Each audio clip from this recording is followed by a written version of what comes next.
Why is that frozen? I don't know. We'll find out. Okay, so hopefully I'm live now. That's my intention anyway. We're starting a couple minutes late just because I was futzing around with all the audio stuff here, and I still don't think I have it all quite right. But we're just going to... I said futzing. I see your looks. So we might just have to figure it all out on the fly. I'm not really sure. So yeah. So... somebody already said in the chat that we should play some Christmas Nights, so I've got that loaded up here just as sort of something for us to play as an intro. But before we do, I'm going to introduce my what turned into two guests for the night. Go away. There we go. Okay, better. All right. So on the left there we have Alex, and on the right there we have Jeff. That is two members of the three-man power team that runs the Retro Game Squad podcast. And having them on the show tonight is kind of a big deal for me, actually. And I'm going to tell you a little story about why. And I think I've already told them this before, but I'm going to tell everybody else just so that you know. So... hold on, I'm still messing around with my audio levels here. Hopefully, I feel like I'm too loud. But all right. So anyway, about 5 or 6 years ago, 6.5 years ago actually, I bought a house, and all of a sudden I had this big yard I had to take care of. We have like a corner lot, so I had this big yard, and I had a lot of landscape work that I had to do. And the way I would pass the time doing all this landscape work is I started listening to podcasts. And before then, I would try podcasts. Like, people would, pop onto the forums and say, oh, I got this podcast you should come check out. And I would listen to the podcasts, and inevitably I just wouldn't like them for whatever reason. When you listen, whether it's watching a YouTube show or listening to a podcast, I think you as a viewer / listener has to kind of click with the host in some way. Even though you're not interacting with each other, it still kind of feels like it. So so the first time I ever really listened to a gaming related podcast where I felt that way was when I started listening to Retro Game Squad. And thank you, Baka. We got a $5 donation from Baka there. Thank you very much. If you have any question, well, anybody can ask a question, but if you have a question you want to ask, then please feel free. Anyway, I don't want to drag the story on for too long, but anyway, I really enjoyed listening to their show, and it really made me feel like I wanted to do something like that. I didn't have any kind of show of any kind, and I've said it before, but like the big YouTube channel that really was kind of my inspiration was Classic Game Room. But I think what really made me decide I wanted to start doing something was listening to Retro Game Squad. So, I don't know how many, I know this is YouTube, not the podcast world. So I don't know how many viewers out there were already aware of their show. But, it may be the case that if I had never found Retro Game Squad, I might not have ever started a YouTube channel. So, I would listen to their show, and, before I had a YouTube show, I would listen to their show while I was mowing the lawn or whatever. And maybe other people do this too. I don't really know. But, I would always kind of imagine, like, what would I say if I was on the show with them? When they're talking about something, I'd be like, oh, man, I would have totally, like, interjected this point or that point or something. And so, as some of you might know or might not know, at some point after I started my show and Alex there, I guess, was a fan of my show, and he found out that I was a fan of his show. He invited me to come be a guest on their show. And that was, I don't want to say it's like a dream come true, because that's maybe going a little bit too far. It's not like I won a Ferrari or something, but I'm saying to go from just being a fan and sort of imagining like, oh, if I was on the show, I'd say this or that or whatever, to actually starting my own show, at least in part because of them, and then, turning it into something that made me noteworthy enough to get invited onto their show was a really big thrill for me. And so now to have them on my show is, at least for me, equally big of a thrill. So I just talked for like 5 minutes, and you guys haven't even gotten a word in. So it's all good, man. It's all good. And I guess the other thing I want to say about that, just real quick, is, and if you guys can maybe do a better job of plugging it than me, but So, Retro Game Squad is like it sounds like it's a retro gaming themed podcast. It used to be, I think, was it monthly back in when you? So it was monthly. Now it's like quarterly, right? Like pretty much. Where did you guys get the idea like to do a quarterly show? Now. I know that's very strange. No, I'm just kidding. But anyway, they kind of dialed back how often they make the show, just because like me, they're adults and have other things that are also important in their lives. But they do still make the show. And if you've never listened to their show, the good news is that you have this huge, awesome backlog of shows that you could be listening to. So you should go check them out. You guys are on iTunes for sure, because that's where I get your show. Right. Google Play? We are on Google Play. We're also on Spotify. I know you're on Stitcher Smart Radio also, right? Yep. And are there what am I missing? Are there other outlets that people can use to listen to your show if they so choose? You can go to retrogamesquad.com and just go to the upper right corner if you want to just plug the RSS straight into your podcasting app. But that about covers it. iTunes, Stitcher, Smart Radio, Spotify, Google Play. We're all in the usual places. All right, well, there you go. I don't really know what RSS is, but I'm sure it's something pretty cool. So, yeah, I don't know what else to say about that. I could go on and on about why I like your show and everything, but... well, thank you very much. We like your show, too. Oh, yeah, thank you. But I'll just say to anybody, if you're looking for something to listen to and you don't know... if you don't already know their show, then you should check it out. So, so much as Alex does on his own show, he's going to sort of serve as the information man tonight, in that he's already looked up sort of the important details about the games that we're going to be playing tonight. Like, I think last week I kind of felt like I didn't do a very good job of doing my homework first, so I couldn't really say a lot of things about some of the games we were playing as far as like when they came out and whatnot. So, but tonight he's going to take care of that as he does on his own show. Being that we are exactly 1 week before Christmas, I figured that, how could we really not check out Christmas Nights? I actually have a legit copy of Christmas Nights. I don't know if this is still really collectible. I know it used to be something that people would try to track down, but, over the years, some things become more collectible and other things seem maybe not to be so much. But somebody actually... It is still collectible. Yeah. That's why I had to track down an import copy. Oh, nice. So in just about every case you're going to find the games that we talk about, the North American versions are going to be more expensive than their Japanese counterparts. But sure. The prices I'm going to be giving here tonight, they're going to be the domestic or North American prices. Oh, okay, yeah, cool. For every game except one we're playing tonight, I have, well, not including this one, but I have the Japanese copy. So I got I got very lucky. I got this copy of Christmas Nights for, I think, maybe like $5. Somebody was looking to get rid of it on the Atari Age forums of all places, and this is before I had a show, so it's not like somebody was trying to be nice and give me something because I'm pseudo famous. I'm not famous, but you know what I'm saying. But the person was basically, I guess. I mean, well, do you know the history of Christmas Nights, Alex? Did you look that one up? Not too in depth. I know that it was really released with. Depends on where you were, if you were in North America, Japan, or in Europe, but it was included in some holiday bundles with an actual Saturn. Some of them were given out with magazine subscriptions, and Blockbuster Video was actually renting them out. Oh, wow. So in some retail locations actually had copies that I want to say they were literally just giving out as samplers, but that was few and far between. Okay, well that makes sense then, because the person that I got this from, he basically, like I said, charged me like $5 for it because he said he got it free in a magazine and he just couldn't see his way clear of like, charging me for it. So yeah, whatever. So the other thing I just wanted to say real quick before we get started. I did 3 episodes in a row with guests, and this is the last of the 3 for a while. I don't have anybody else lined up. I know that the feel of the show is different when there's guests versus not guests. Personally, for me, it's easier to do the show when I have somebody to talk to. But one thing that I've noticed in the last 2 weeks is that I feel like a shortcoming of this is I know that I personally don't keep as close of an eye on the chat room.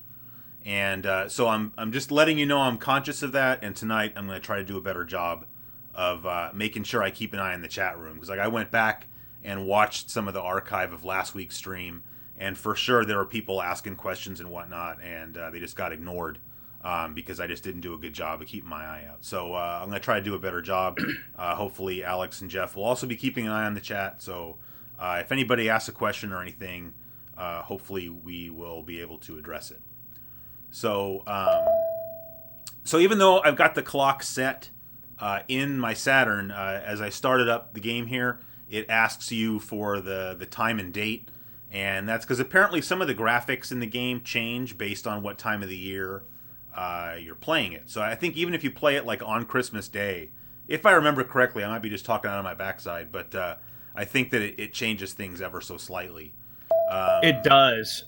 Not only does the time of day matters as well. I actually noticed somebody on the chat before we started recording even mentioned that the time of day actually will change some of the scenery in the background. And so if you're playing it from, say, like November to the end of January, you'll get Christmas nights. If you play it any other time of the year, say you're playing it in the middle of July, it's just a demo of nights, just the first stage of nights. Otherwise, this is a reskin of the first stage of nights. And as you're going to see, it's all Christmas themed. And if you were to play it on Christmas Eve or Christmas Day, it goes insane with the Christmas stuff, which is awesome. Well, we'll see what it looks like. If it's not Christmassy enough, we can always lie and say that it's Christmas Day or something. There you go. And then somebody can let me know how the audio level is of the game audio. I noticed I had to turn it down a little bit. So, all right, here we go. All right. Yeah, I haven't played Knights in a long time, so this is a game that I did have at one point. Not this version, but the original Knights. I think I got my Saturn in... oh, really? I have to do this too? I got my Saturn in, like, 2004 or 2005. Wow. And so, you know, I certainly... I didn't have it while it was current. But... and I don't even remember where I got my Saturn, to be honest, but I just remember that, you know, and I've told these kind of stories before, but what's Christmas Dream versus Christmas Presents? Anybody know? That I don't know. It's been a while since I've played it. My version's Japanese, so that gives me an extra level of challenge. All right, well, I'm just going to play Christmas Dream. Oh, hold on, I know what the problem is here. I can't hear the game audio, like, at all. Okay, now I can kind of hear it. That's better. All right, sorry about that. Anyway, I know I've talked about this before, so I don't want to keep going on and on about it. But, you know, back in, like, the mid-2000s is when I was going to, like, Classic Gaming Expo and whatnot. And, you know, I've talked about how, you know, the feel at those places was different. There wasn't so many flippers. And things were a lot cheaper, obviously, because people weren't really into retro games back then. And I remember that I got... a boxed copy. So for anybody that doesn't know this, if you bought Knights when it came out, it came with the 3D controller. Which for anybody, that's the 3D controller. You see, it's got a analog thumb pad thing up here, and then a D-pad down here.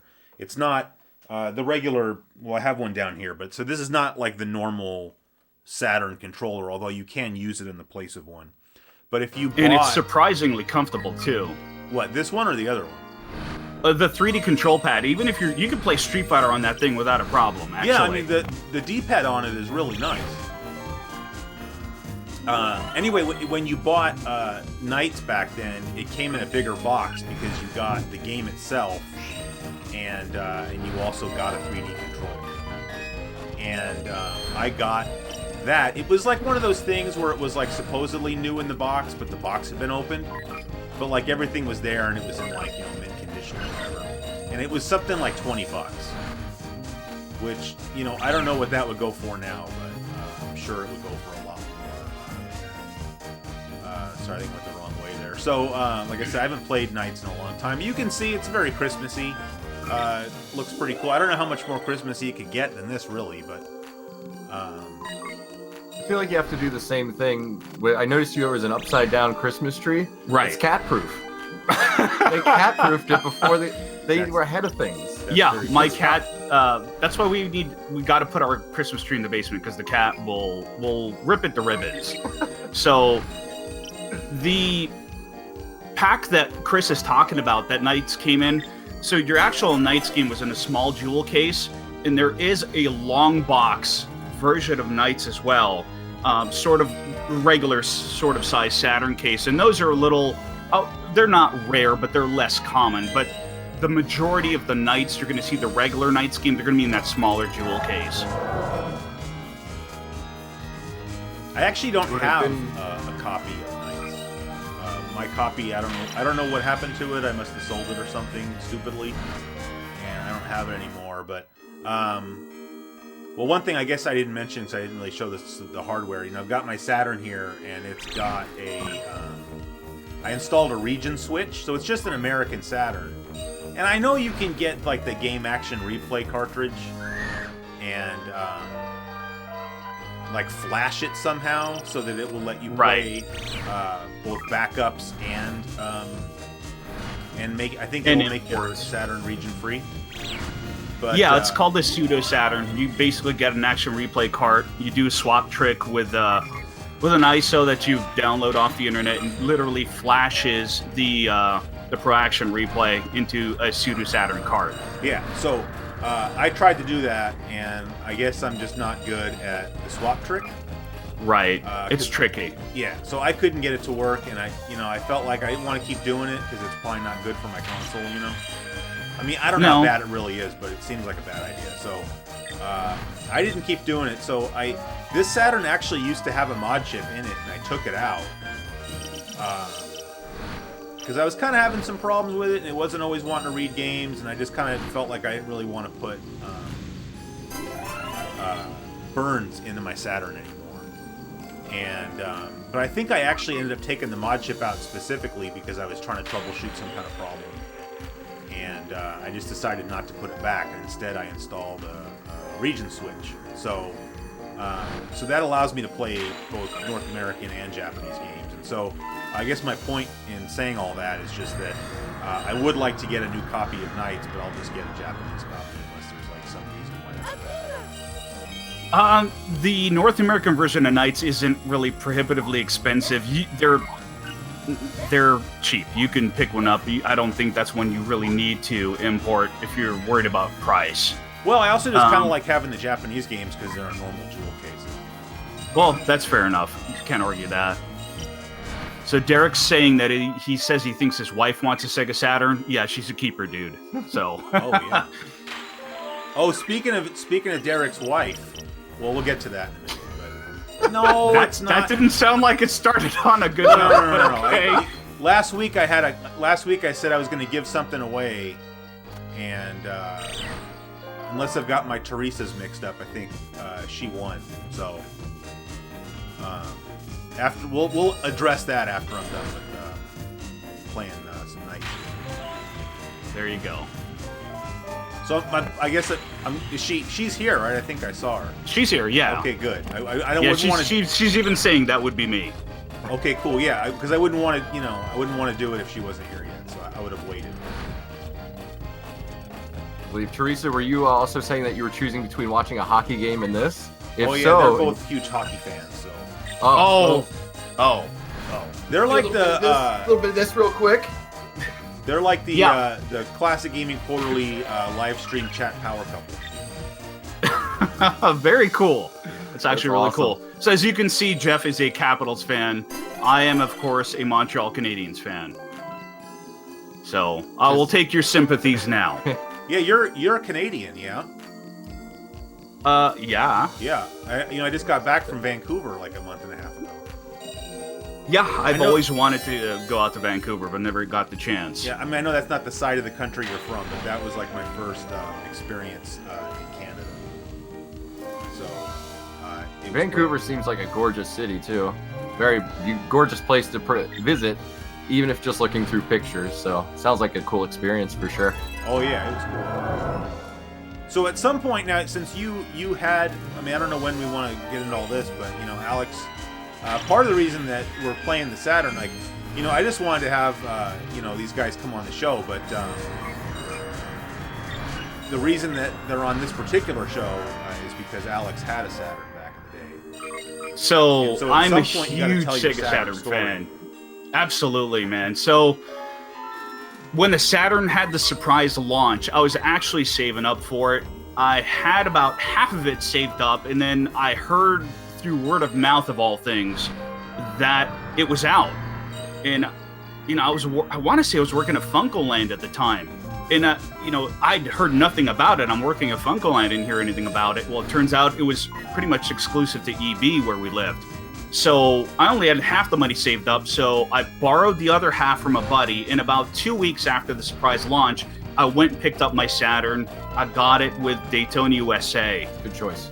Oh my gosh, it was so awesome. And it, next to the NES, the Saturn has a very special place in my heart. I've been collecting for it for a long time, and I wouldn't really call myself an expert on the Saturn, but just through osmosis and trying to absorb all knowledge Saturn that I can, I've come to learn a lot about it. But yeah, I picked it up a couple weeks after the surprise launch, and I never regretted it. I don't regret spending the $400. If it was happening now, I'd do it again. I don't regret it. I went into getting imports and all sorts of crazy stuff. So yeah, I've brought a few things for show and tell for whenever it's appropriate. Now, when did you get into importing, and how did you go about doing that? So the importing I got into probably around, I want to say probably 97. It's when specifically Street Fighter 02 was coming out. I want to say that's the first game I imported. And my first go-to at the time was Game Fan, of diehard Game Fan fame. Oh, so you were doing it through the mail? Well, I was calling them and ordering that way. Yeah. So I was ordering primarily through them, and then I switched over to NCSX. I don't know if anybody remembers them. So that's where I got pretty much all of my imports. But for a short time, of all places, EB Games here in the States was selling import Saturn games. Oh, really? And that's actually, yeah. And that's how I got my copy of Radiant Silvergun, was actually at EB Games. Really? Oh, you had Yeah. Radiant Silvergun. I don't think I even knew that. Yeah. So like I said, like Michelangelo is saying, like NCSX was the import place back in the late 90s. Very true. I don't know where I'm supposed to go. I lost my ability to fly, and I gotta find the freaking... So you need to collect some more orbs and then go back into those, that big orb you were standing in. You need to collect some little orbs and go back in there. Well, how do I collect orbs if I can't fly? They should be laying around on the ground. Ground orbs are. Yeah. Don't you know, orbs, they grow in the ground. You know, you just plant orb seeds and then... They're like mushrooms. There you go. And yeah, obviously if the clock hits you, you wake up and it's game over, I think. I actually really like this terrain though. Like it's Well, you really know what's good funny looking. though is I keep just That's because awesome. I'm used to playing. We've gotten used to playing. These 3D games. Like I've been playing Super Mario Odyssey lately, and so with my right thumb, I keep wanting to move the camera, even though I don't have a right thumbstick. So Sure. all right, so that game's over. So I think that was enough of that, anyways. So I'm gonna check the chat, and then I want to go ahead and do the contest thing real quick, since before Teresa pieces out and goes to watch the hockey game. Well, I mean, you guys been watching the chat? Am I missing anything? We have been. It's popping, man. Everyone's in It here. is. Oh Tell yeah, them about when they got Saturns. The audience, they talk amongst themselves too, which is awesome. But that way, not everybody is trying to. Someone said they've had it since '96, I believe, '95. So we've got some OG owners. Yeah, in there there were a couple people. There was someone else that mentioned they had bought it pretty much a month after launch. There's someone else that said they had bought it in '95. Ooh, X-Men vs Street Fighter first Yeah. import, very nice. Yeah, that was one of the that was among the first ones I got. I noticed. I have a copy of that from Yeah. you. I think you got rid of either your domestic or you got rid of your. I think you got rid of your import. Well, because no, you found that the was a domestic. spare I had. Oh, okay, cool. Yeah. So yeah, Michael O'Griffith had mentioned that was his first import. Yeah. Hey, Michael, am I saying Papstobon's this? Is here. it That Michael guy's cool. Off Grid? Is it Michael Off Grid? Is that right? He's Oh, is off that grid, it? man. Michael Off off the grid. grid, There man. you go. I apologize. I don't know how you can be off grid and on the internet, but that's okay. So, Teresa, I hope it's okay if I read your story, right? That was like part of the deal, was I was going to read your story on the air here. But so before, I'll give her a chance to answer there. But for anybody that wasn't here last week, the deal was that I was at the store about a week and a half ago, and they had a bunch of old Mad magazines there, and I found several issues of Mad that I had when I was a kid, and I ran across this copy, which I already have, of Mad with Mario and Luigi on the cover, and I grabbed it because they were very reasonably priced, and I just figured I'm going to grab it and give it away on the live stream, just for fun. Cool. So that's what I did. And it was Aaron, who was the guest last week, who had the idea that anybody that wants the magazine should just email me and tell me a story about, what their favorite game is, or just some cool memory of gaming as a kid. Like, it was very non-specific. And so I got this email from Teresa. So I'm just going to be honest and say this was not random. It's just I really liked her story, and it kind of hit me right in the feels because it hit home for me a little bit. And so I picked her. So it was, if that's unfair, then sorry, but there you go. An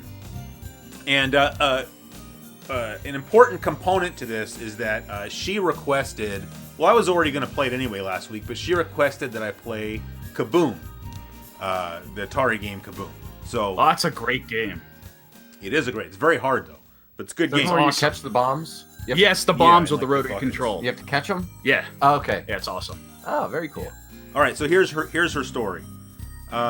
She says, "Hey Chris, so my video game story has to do with my late father. As I've said on my show, I lost my father when I was a teenager. He was born in 1932, so he had a strange relationship with technology. Makes sense. My stepdad is also old in the same way. He's probably about the same age actually. Doesn't like technology. When he was in his curmudgeon moods, he hated technology, but at the same time, he loved technology. He kind of commandeered our old Apple IIe as his own, all while saying that he hated computers. Anyway, my younger brother had an Atari. Again, he questioned why we needed video games. One of the games my brother had was Kaboom. So my dad decided that he should learn how to play, and he became a bit addicted to Kaboom.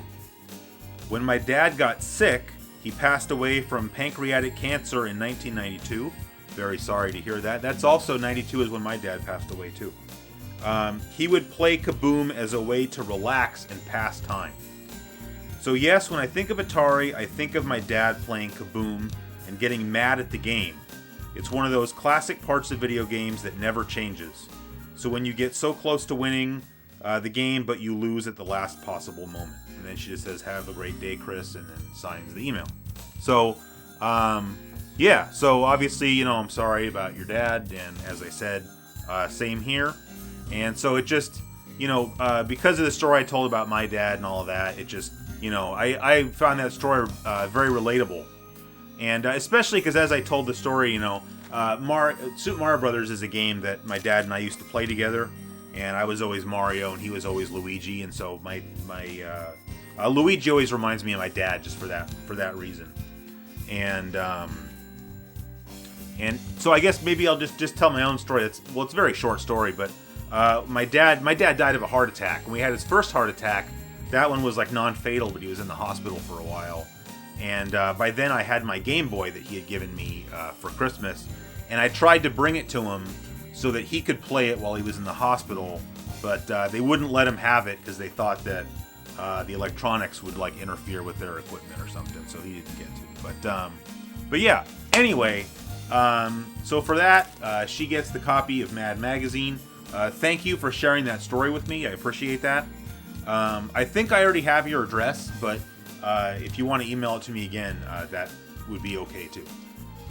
That's a great story. Thank you, Teresa. Thank you for sharing. And it's stories like that to me, that's what gaming's about. It's being with your friends and having fun and sharing those memories. Because this is something I always try to get across to everybody. Video games are about fun. They're games. We're supposed to have fun with them. And that's the spirit in which I feel gaming should be all about. But thank you for sharing that story. It's actually really awesome. Yeah. So Derek, he sent me a package a while back, and he drew like some artwork all over the box. And that box that he sent me has become the official box that everybody's postcard goes into. So that's why I said I'm pretty sure I have her address, is because I still have the box and it should have their return address. Speaking of Atari, before we move on, I don't know if anybody even cares about this, but I wish that I had thought to order this game before the live stream last week so that we could have played it. But I just got this in the mail yesterday. I ordered this from the Atari Age store. And I haven't even opened it yet, but we'll just open it real quick and you guys can check it out. So one thing I was talking about last week on the stream is that the Atari has a very active homebrew community. And most homebrew Atari games are $25. Like some of them are 30 or 35. I don't know what dictates that. But if you go to Atari Age and go to their store, most homebrew games are $25. And usually they come with a manual. But anyway, the game I got is Stella's Stocking, which is obviously Christmas themed. Stella is the name of one of the chips in the Atari. The programmers named it Stella. I think it's like the CPU. I'm not positive about that, but so that's why this is called Stella. It's a collection of mini games, and yeah, I should have bought it and had it so we could have played it last week, but I didn't think about it, so I didn't. And then I also got the manual here, which I'll just show you real quick, only because it comes with some Atari Age stickers, and that's kind of cool. So there's like an Atari Age sticker. That's like their logo there, the AA. I was thinking the same thing. That artwork very much reminds me of World War II pinup. That's what Teresa was just saying. Yeah, I think that was the idea there. Wow, this came with a lot of stuff. So like Sarah, came with the manual, so you get a bigger version of the artwork there. And then it comes with it's kind of a cool little flyer with some of their other games. Like I'm not this live stream is not sponsored by Atari Age or anything. I just think it's cool that it's a system where and these games are not printed in like limited numbers, so that you either have to get it now or you lose out on it. So it's just for people that are old enough that you can stomach playing Atari games. Because I know for some younger people maybe it's just a little bit too rudimentary looking. But if you enjoy playing Atari games, you should check out some of the homebrew they have. All right, so I didn't really put these games in any particular order. I would just say that one of the games we're going to play is a light gun game, and just so that I don't have to switch the controller back and forth, maybe we can wait and play that later. Oh yeah, Teresa says I have your Christmas box as well. Yes, that's true, and I'm waiting because I'm going to show that on the Christmas episode, but I have not used any of what's in the box yet, so that I can still show it. But yeah, so I'll get your I'll try to get your magazine out in the mail too tomorrow there. So I don't really want to reveal what all the games are, but yeah, let's try this one. So I have actually never played this game. So when I decided to make the switch over to Japanese Saturn games, I just got lucky in that somebody on the forums was selling a semi-sizable lot of Japanese Saturn games, like, 12 or 14 games or something, for just some, they wanted to sell them all in a bundle. So I bought the whole bundle. And so I got a few games that I didn't have yet, and one of those games is Panzer Dragoon Zwei. Which nice. So this is the sequel to the first Panzer Dragoon. For anybody that doesn't know, Zwei is just German for two. If you're Austrian or from southern Germany, it's also pronounced Zwo.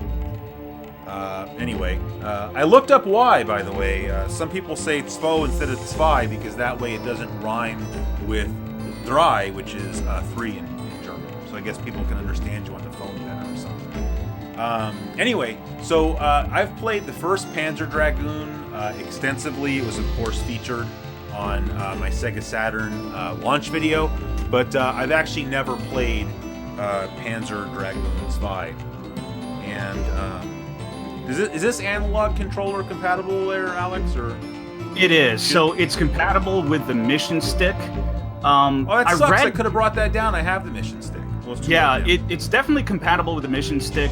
In a lot of games that used analog input earlier on, for example, like the steering wheel, they actually weren't designed to, but they do work with the 3D analog pad. So if you have that still, you can just leave that plugged in, and the analog will actually work. And I read something interesting. I've never tried it myself because I never thought to, but evidently this looks like it might be compatible with the Saturn mouse too, which I've never played it that way because I would never have thought to, but I'll try it next time and see if that's confirmed or not. Well, one thing that it seems that it's not compatible with is my capture card. Nice. Because I'm assuming you guys are also seeing a black screen. That is correct. That is correct. This seems like, I mean, just looking at the picture, it seems like it's running in some kind of high-res mode or something. I don't know. It might be. So if that's the case, we might have to pull the plug on Panzer Dragoon Zwei, which kind of sucks. If I had known that, I would have brought down the original.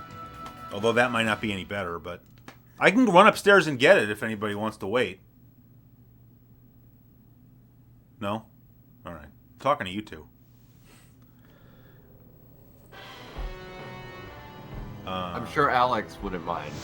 It doesn't matter. I mean, it's whatever you want to do is fine. Well, hold on. Now maybe it was go. just the title screen. Let's just try to play it a little bit then, because it seems like the title screen wasn't viewable. But if this is the game, let's just try. Oh, but I was going to ask, do you? Well, a lot of Saturn games will change from progressive to interlaced. Oh, all right. Well, maybe it's just this does look interlaced. It's a little bit jittery, so. Let's just see what happens here. You guys can't see that. I'm just going through the title screen. Okay, see, now it came back. Should I play it with the analog stick or with the D-pad, in your opinion? I mean, you can use the 3D pad, and if you don't like how the analog's feeling, just flip the switch to digital, and there you go. Okay. Rob is asking if I'm using a composite S-video or component on the Saturn. I'm using a RGB cable. So yeah, it's RGB going into a upscaler.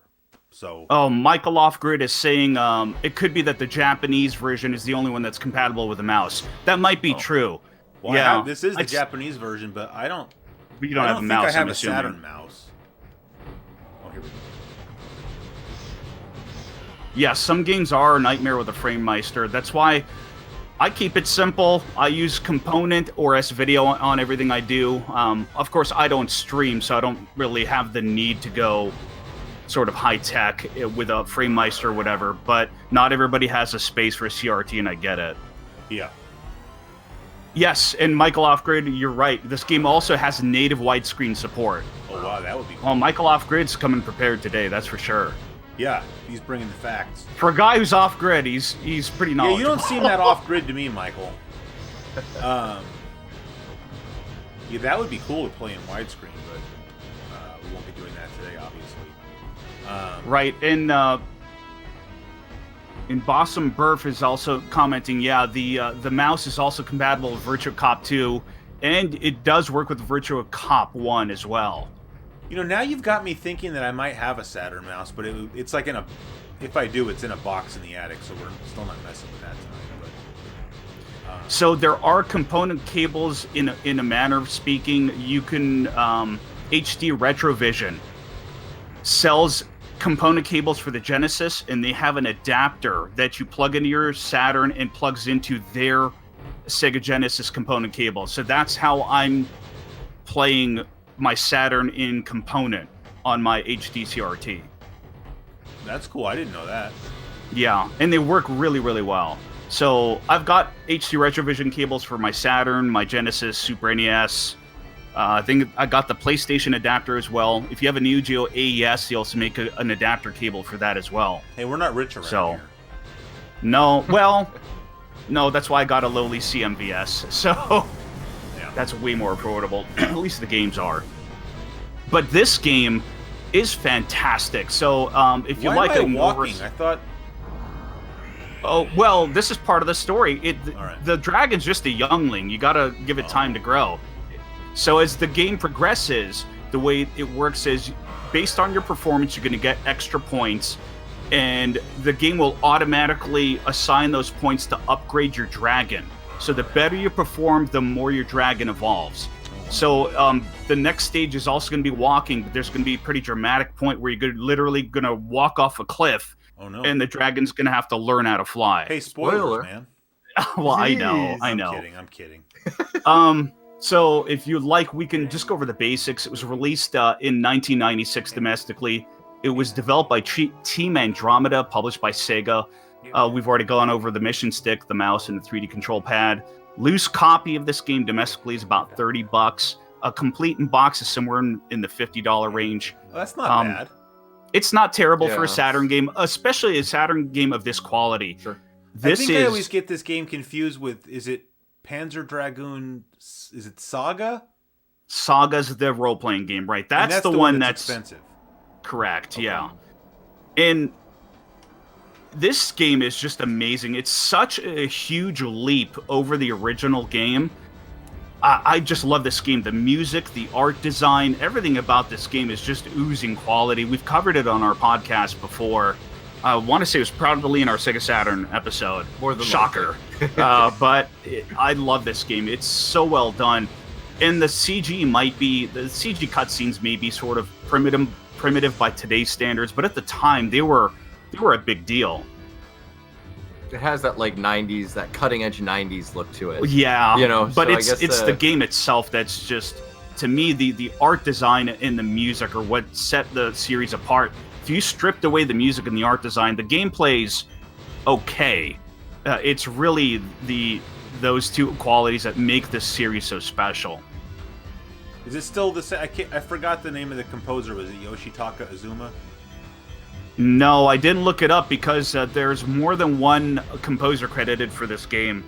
So I didn't write it down. I did look it up earlier. I just forgot to write that one down. Yes, and VidViewer 23 is reminding you to use the L and R triggers to rotate your view around the dragon. Thank you. That is very helpful. Right. So your green bar is obviously your health, and I'm going off memory here, but the bar on the bottom, the blue bar, that's the berserk bar. If you were to press either X, Y, or Z, the dragon will go berserk and unleash basically a whole ton of missiles. Oh yeah, I did everything that on once screen by accident. Okay. Is the game audio good? I had to turn it down, but I don't want it to be too low. We're actually doing the Discord chat because there's a huge delay for us. It's still with that the bad, huh? Yeah, the YouTube video's got a big delay, so we're actually going off the Discord chat, so we're not hearing the wonderful music actually. Oh, I'm sorry to hear that. No, that's okay. Somebody in the chat. There's your cliff scene. There you go. Yeah, I saw it. Sorry, I talked over. Flying now. It's learning. It's learning, but I think it's gonna get tired and keep running. There you go. That's all it had. And the boss of this stage is amazing. The sweeping camera angles, the boss music with the drum beats, it's awesome. Oh, there is no actual Discord channel. We're just using that to link the audio. Yeah, we're doing a Discord chat. Audio. Yeah. But Gunnar Overguard is saying that the audio is great. Okay, cool. Yeah, I've thought about setting up like a Discord chat for the channel just so people can come hang out, but I have not. And then VidViewer's also reminding you can hold down the B button to lock on and then release to do the lasers thing. Kind of like Afterburner style. Silly question. Can you invert your aim on this game? I don't remember. Question, because that's actually screwing me up a little bit. Wait, here's the moment of truth though. Do you play inverted or not inverted? Like right now, it's like you push up to move your reticle up, and I don't like it. Right, so it's not inverted. But you know what's strange? I guess I'm so used to playing this game, and I don't know that you can. We would have had to look in the options menu, which is probably in Japanese. That is tough love. Look, if you walk off a cliff, you're gonna have to learn to fly or not. Okay, that's just how we roll. Invert all the way. Yeah. Someone says you can on the first game. We got yeah. I can't. Be awesome. Burf? Am I saying that right? Bossum Burf? Bossum Burf? Is that? Bossum Burf. Let us know if that's right. Yeah. I'm always tentative about But no, I am pronouncing a fan, somebody's name wrong. I'm a fan of the invert movement. I believe in inverting your aim. That's how it goes. In this game, I don't mind it so much. It's primarily because it's a third-person perspective. Anything from a first person, I gotta have it inverted. But it could be that I played this game for so long that I'm just used to it. Well, I think for me, it's like the first game that I played that, I mean, it's not a rail shooter, obviously, but, you know, I put a lot of hours into X-Wing on the PC back in the day. Right. That's a great game. And then, of course, the controls are inverted because it's, you know, sort of a flight simulator or whatever. And I remember that when I first started playing that game, it kind of was screwing me up because I never played a game like that before. You know, with the controls being inverted, but I got so used to it that now it feels strange To play it otherwise. play like, you know, this game. Is this what I have to do? I just have to keep kind of... Whatever's flashing, you got to take that out. And it's basically all the guns you see. So that one there and the one above it, I think there's a few guns still hanging out. I do like how everything's on fire though. Like look at the scale of everything. It's pretty cool. Yeah, Taking it so apart all those piece by cannons here, piece. you've got to take them out. That's awesome.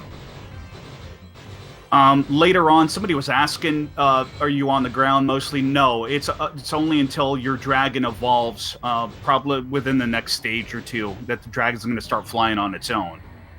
Or you could just jump off another cliff, see what happens. Or yeah, just throw the dragon off another cliff and force it to fly. There you go.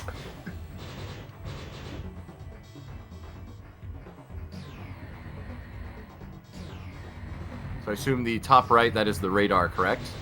It's like kind of a little like pinging radar system, little sonar type action. That is a great guess on your part. Yes. I'm figuring You're on fire. Dude, This is the cool boss. Oh wow. Hold on. No, this isn't the one I'm thinking of. It's coming up. It's after this smoke. How do you regenerate your health? Because I feel like without me doing anything, my health is kind of filling back up sometimes. I don't know. It's been a little while since I've played it. Did I pick up some dragon food and I just didn't notice it or something? No, there's no consumable items for your health. It could be that if you're using your berserk, maybe you get a little bit of it back. I don't remember. What do dragons eat anyway? That's a really good question. Like, I don't watch any Dragon shows fruit? with, like, dragon... I mean, aren't there Dragon dragons in fruit. games? There you go. What? I'll be here all night. It's fine. Yes, he's here all night. Good old Jeff. Aren't there dragons in Game of Thrones? I don't watch Game of Thrones. Sorry. But No, I have no idea. neither. Yeah, I'm not on that loop. I watched the first episode. It was good, and then yeah. I've never seen it before. So Ice-T was asking. So the differences Whoa, from Ice-T's S-Video to here? component. Dude, the Ice-T. Yes, dude, I the almost logo. used the Sega Saturn ad with you in it for the thumbnail tonight, and I didn't. I apologize, Ice-T. But wants to know if the S-Video to component cables warrants the $80 for the cables. Talking about the Genesis, I don't know, Alex, do you have those cables? What do you say? So I don't have Genesis S video cables. I went straight from composite to component.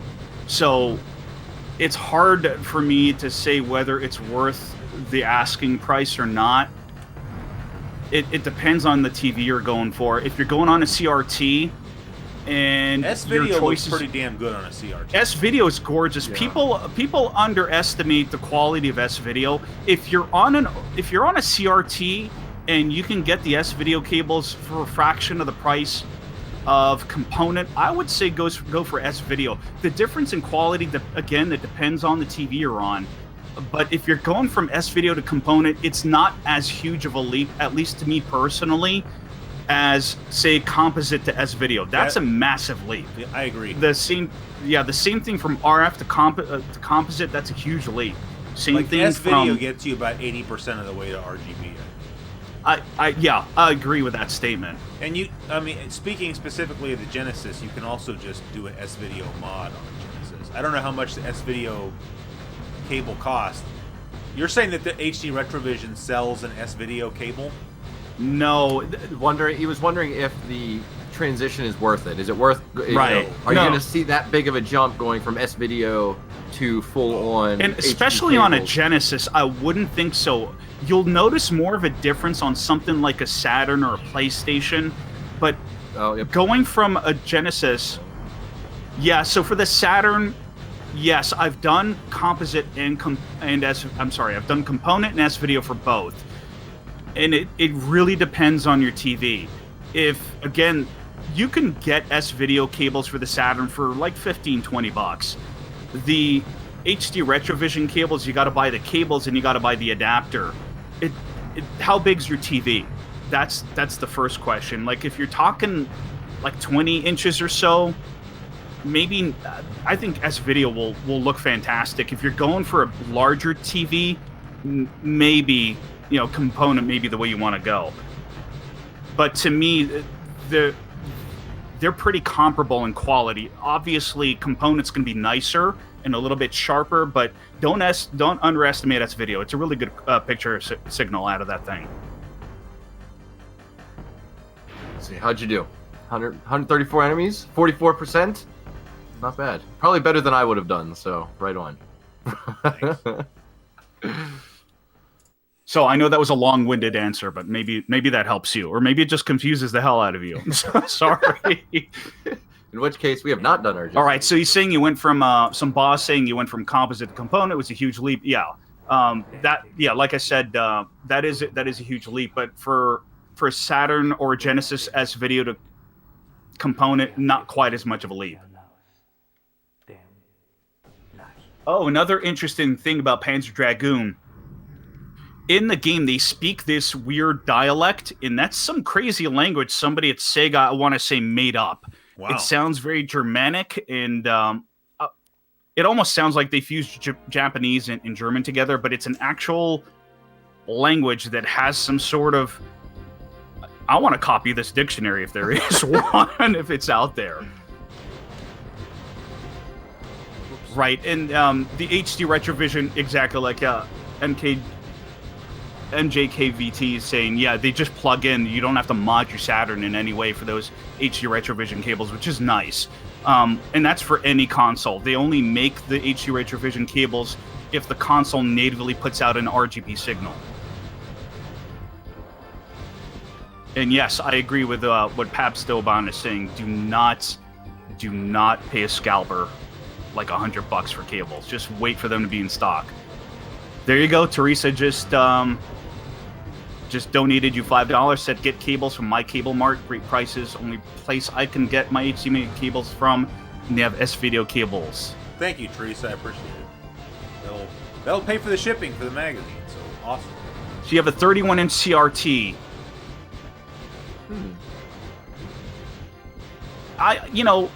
Get the S-video. See how it looks, because... Well, because, like, how close are you sitting to that TV, too? Well, that's the other thing, right? These are all things you got to consider. I just feel like people... I mean, I kind of touched on this a little bit last week, but I just feel like people's standards keep getting higher and higher, Like, back in the day, like, when this system came out, if you had a 31-inch TV and you were playing this in S-video, you would think that was as good as it got. Yeah. So, 3 feet. If you're sitting 3 feet away, just go S-video, dude. I guess you're joking, but that's tough. That's pretty close to sit to a CRT, man. 3 feet. I think he's saying that in jest. Watch out for your gonads, dude. Yeah, and Castlevania Games also carries the HD Retrovision cables. That's true. They have some in stock right now. HD Retrovision Cable's own store is actually closed for the time being. Closed for the holidays, perhaps? No, they're I don't know if they're kind of like doing some kind of rebuild or what. It's been a while. Take your medicine. Right. There's also the Mega SG that's coming out. So you can just plug. That. So did I, actually. And I'm only kind of getting those analog systems just to sort of future-proof. Yeah.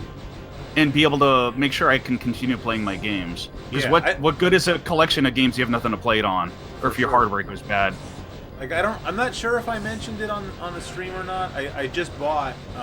I think I mentioned it on the stream. I just bought a couple weeks ago. I got the Super NT. Right. This is my first analog product I've bought from them. I have a Neo Geo stick from them from back when they used to make Right. CMVSs. But for a while I wasn't really a huge fan of the stuff they were doing.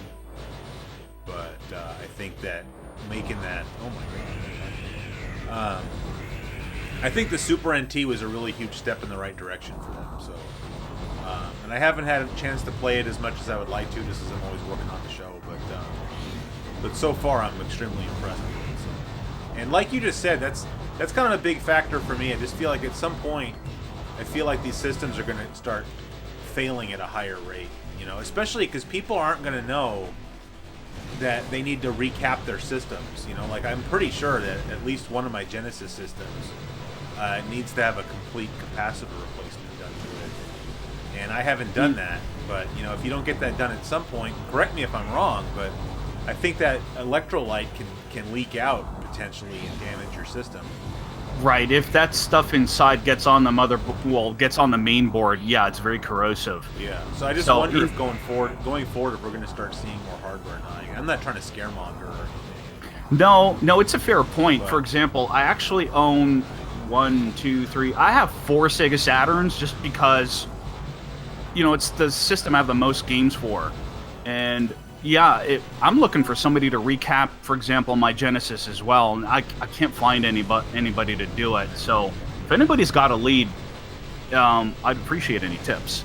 I mean, you can look on the Sega 16 forums if you haven't done that. No, I haven't. I'm gonna give it a shot. That seems like the place to go if you're trying to get something like that done. Dude, Pap's got a guy. It's fine. He's got a guy. Dude, okay. Yeah, I got a guy. I like that. That sounds not shady at all, and we're gonna follow that lead. Seems good. Seems legit. PM me on Facebook. Okay. Here, let's do this. By the way, I'm kind of backtracking here, but when this first little mini boss showed up, I enjoy how it created like a giant shadow over top of you. It's not a mini boss. That's a big boss. That's a big boy boss. That's a big boy boss. That's nothing then. That's nothing. This game's easy. No, I'm just kidding. Very difficult. I'm very bad at all the old stuff. It's okay. Yes, but yeah, that was really cool. It did like a giant shadow to kind of give you that feeling of this giant creature is about to either stomp on you or at least very close to you. Yeah. Ooh, I just got wasted. That is cool. I like how you're like under it's almost like you're in the rainforest-esque. You've got like the layer of trees and you're under and the lights with the light poking through. Yeah. That is really cool though. They were able to create that environment on the hardware they did. I think I have to start the level over again. Should we keep playing this one or move on to another one, you think? It's already 7 o'clock. Yeah, we can move on to something else. 4 more games sitting here, so... Right. All right, so let's move on. But I mean, that was the first 2 levels and most of the third, so that's not bad. Oh yeah, Shane. Hey Shane. He says he's intrigued by the Game Gear adapter for the Mega SG. That was a big part of the reason that I pre-ordered that thing. Is this will finally allow you to play Game Gear games on a television. So, I mean, outside of emulation, obviously. That and Master System as well. Obviously, since they're basically nearly identical in hardware. Yeah. What should we play next? So yeah. Anyway, I don't believe you could pre-order. They wouldn't let you pre-order the Game Gear adapter. Maybe it's not done yet. No. But that's definitely... I'm going to buy that as soon as it is available. All right. So next one I think we're going to play... So we have 2 shooters and a fighting game. I don't want to play the shooters back-to-back, but at the same time... I just feel like now is a good time to play this game. So that is Sega Rally. Everybody that watches this show, I think. That's awesome. What? Oh, sorry, somebody's appreciating Jeff's facial hair. Yeah. He's got a trucker stash kind of thing going on.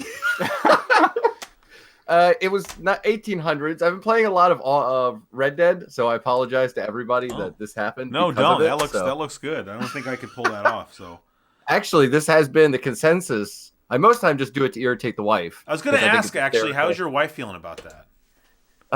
This one she doesn't like, but she doesn't like any of the other things I do either, so that's cool. Well, that's... She's just happy it wasn't the handlebar mustache back. Hey, there you go. You guys just got a new subscriber. Yes, I saw that. MJKVT, thank you for subscribing to the podcast. I said that as well. Thank you very much. You won't be sorry. Or will they be sorry? Wow. So let's go over some basics of Sega Rally Championship. Yeah. Originally released in the arcades in 1994, it's running on the Model 2 hardware, ported to the Sega Saturn in 1995. It was developed by Sega AM3, published by Sega. Loose North American disc goes for about $10, which is a little high to me. I mean, that used to be like a $5 game. For a loose North American cartridge, you said. Loose North American disc. Yeah, $10. It used to be like a dime a dozen. Yeah, but I mean the Saturns. They were giving the game away practically. Anyways, this one supports the 3D control pad by virtue of the steering wheel, which it also supports. See, I could have brought that down here. I have a Saturn steering wheel too. Ooh. I don't have room on the desk for any of this stuff, so. Well, Isn't that but it like sits straight up, doesn't it? It's like a very awkward looking. It's almost like you gotta sit it between your thighs. You're like kind of bus driving it. You're kind of bus driving it, dude. You're doing the whole big rotations. You know? But Chris, you and I have to talk about that because I'd like to get that for my son. Oh, the steering wheel? Yeah. Yeah. So there's a couple different versions of this. So there's the original Japanese North American release. Then you have something like this. And I'm going to hold it up here and see if you all can see this. So this is the online Sega Rally Netlink edition. So this obvious Netlink edition allows you to play online via one of these suckers. I'm doing a little show and tell here. Okay. So this is your Netlink adapter. And if you still have a home landline, you can still play online because one of the ways it connected you is with direct dial. You literally put in your opponent's phone number and it dials them. The other Saturn, you set it to standby mode. It'll answer the phone and you're off to the races. Dude, that would be cool. Yeah, and you could still actually do this if you had a landline. I think if you have a landline, yeah. To not have a landline, you're more likely to have a Saturn and a Netlink controller and a Netlink box than a landline. I think. Yeah, I don't have a landline. I still do. You know, I'm old-fashioned like that. Ice-T was mentioning that you can put the wheel, you can sit the wheel under your thighs. I kind of see that design now. Yeah, because it has like a big extension on it. So you yeah, can sit, but the problem is if you got place. thunder thighs like me, that ain't working, dude. I mean, I got some tree trunk legs. I mean, I gotta see. But Sega Rally was also released on the PC. It was also released on the PS2 as part of Sega Rally 2006, but that was only in Japan and Asia. This is a masterpiece of a racing game. It is hands down the best racing game on the Saturn. Better than Daytona? Daytona. Yes. You're gonna have to fight me on that. Yes. I could see that though because it does. And Chris, you could probably allude way more than we can right now, seeing you're the one behind the wheel. Yeah. But it does look like it handles smooth. Like, it's smooth as butter. Yeah, that frame rate's really nice. Yeah, it is. You know, I've been playing, some Dreamcast lately for obvious reasons, and get out of my way. And I was playing the version of Sega Rally on the Dreamcast, and I find that game very hard to play. It is. I'm it's not a huge the fan controls, of the thumbstick on the Dreamcast controller, so.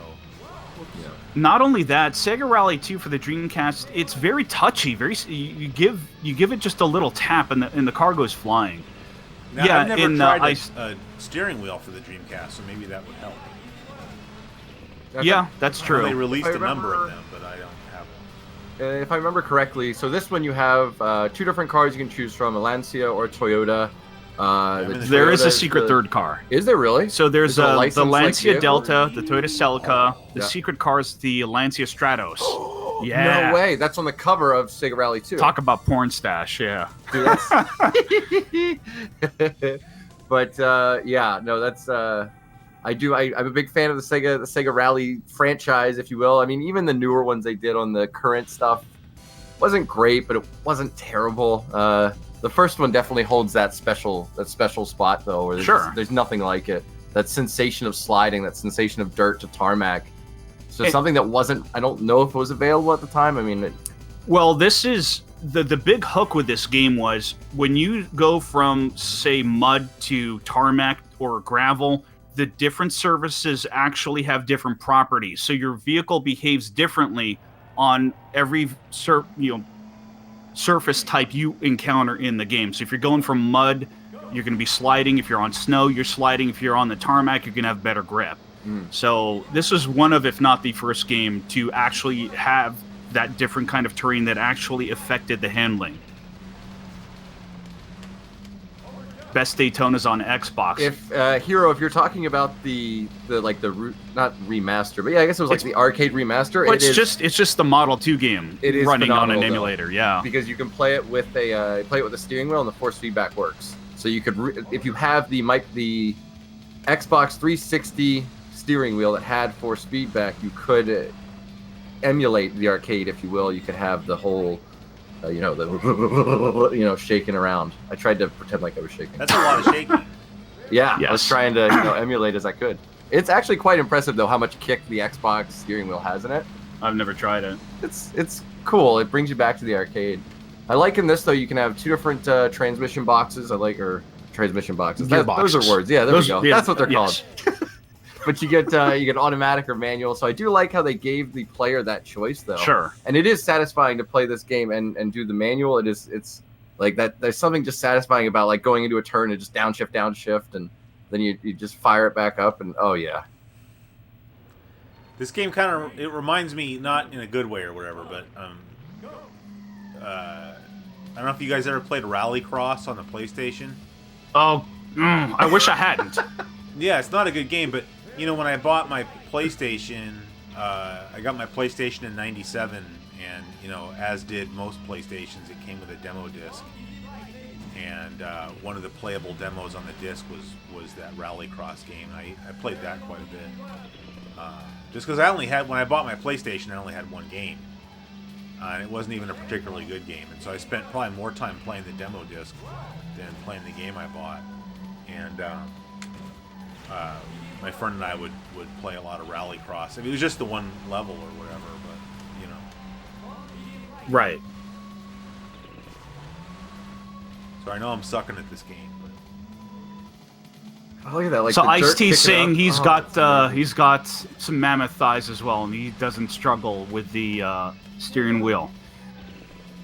And there was some, yeah. You could squat me almost twice. You could squat me twice. Yeah, so Jeff's light as a feather, as it turns out. Me, not so much. Michael Offgrid saying something about the way this game feels with the D-pad is just magic. That's true, and though. that's a very good statement. This game feels absolutely flipping great with a D-pad. Well, maybe I'll try that. So close. I've been playing Are you with still the using the- analog whatever Okay. thing here, so I'm gonna. Yeah, try playing it once digital. with the, It does, D-pad. because Yeah. he's got a point though. You can make much more, I think, fine touches. you can on give it a 'cause little you just tap, yeah. it and like Little taparoo. Little taparoo. I haven't watched that movie in a long time. Hey, can Oh, we it's address so this real great. quick? Because I don't understand. I got Twitter and everything, but I'm old, and I don't understand. I see all these things people are talking about. And I don't really. Who's this Soya boy? I don't. And what are these fake Soulja consoles? Boy. Do you guys know? Please, somebody explain this Okay, to all me right, too. yeah. And, Okay. Jeff, you're kind of a younger guy. You must know. I'm a about hip. this. Right. I'm young. I'm hip. Yeah. I'm in with the kids. Yeah. All right. Me and the kids, we talk. We get along. I'm with you. Just make with I'm the with you. info. Yeah. But it's I think he was like a hip hop kind of rap fella. Okay. Is the guy the Soldier Boy? It's what, like, if you heard the beat. Or I'm a the- simple Canadian boy. I know not these things. There, yeah, that's it. Yeah, Michael's got it. Crank. It's like crank that. It's like that's yeah. Okay. So Okay. that guy made a video game console that is nothing more than a giant emulator box, and it's terrible. Like, it doesn't even play the games. So he Properly. released this fake, not fake. I guess it does exist. But what, it's like a little It's just like a like little an Raspberry emulator. Pi box. Essentially, yeah. Okay. And it's garbage though. Like, yeah, it's not going to fare well for him. Like, there's no way that this guy's going to be able to keep this out All on I the know is market. I log into the Retro Game Squad Twitter account. I just see this thing being eviscerated online. That's all I see. So the guy, like, I guess he's just trying to make some money, so he's just trying to invest in what he can and just, put his money out there. But I don't know. It screams copyrights. Like, how is that even allowed to come out? So is he selling it with games on it? I don't know if there's games on it, but yes, it seems to be like an emulator box Like Nintendo's gonna have a field day. There's no way. Well, if he's There we selling are. it Paps- with images Paps- on there. Paps, thank you. That's a pretty good But summarization. why would a He's guy an who's older like a hip-hop guy. successful hip hop artist, Pabst is saying? You got to diversify your bonds, dude. No, Just like Wu-Tang Clan said. You gotta I understand, but that seems like he's putting himself in like legal jeopardy by doing something like that. It does, yeah. So I don't know. I think it's bogus. Okay, so Oh my gosh. Echo Dukes is saying that there are 3,000 games. Oh yeah, that's Yeah, he's gonna get. he's gonna feel the He's gonna face the it's music. gonna be the Infinity Gauntlet of Microsoft, Sega, Nintendo, and Sony all in one. Hey, did Kanye ever end up making that TurboGrafx 16 album? Oh, that's a what? good question. Yeah. So Wait. a what? while got some back, extra Kanye views, West had on tweeted my that he lunch loved video on account of the Kanye. TurboGrafx and Blazing Lasers, and he was going to name his next album TurboGrafx. No comment on how I feel about Kanye West, but that is cool. Yeah. Okay, That is Yeah. neat. fair enough. That is cool. Speaking of the TurboGrafx, if you want to talk about a missed opportunity, I don't know if you guys watch what's that guy's name? Angry Video Game Nerd. Okay. Like, I don't watch his show, but I know he's probably the most famous retro gaming YouTuber, I guess. But anyway, he just had Macaulay Culkin on his show. Right. Like I Macaulay saw Culkin we- came to his house and they played Home Alone games together.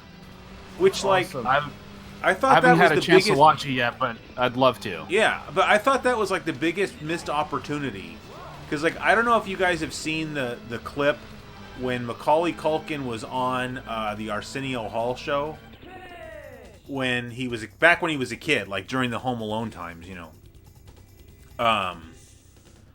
he was on the Arsenio Hall show and he was talking up the TurboGrafx 16 about how he thought that was the best video game console out at the time and he wanted to get one for Christmas. Ooh, And then he knows his Arsenio stuff. Hall ends up bringing out a console and giving it to him for Christmas.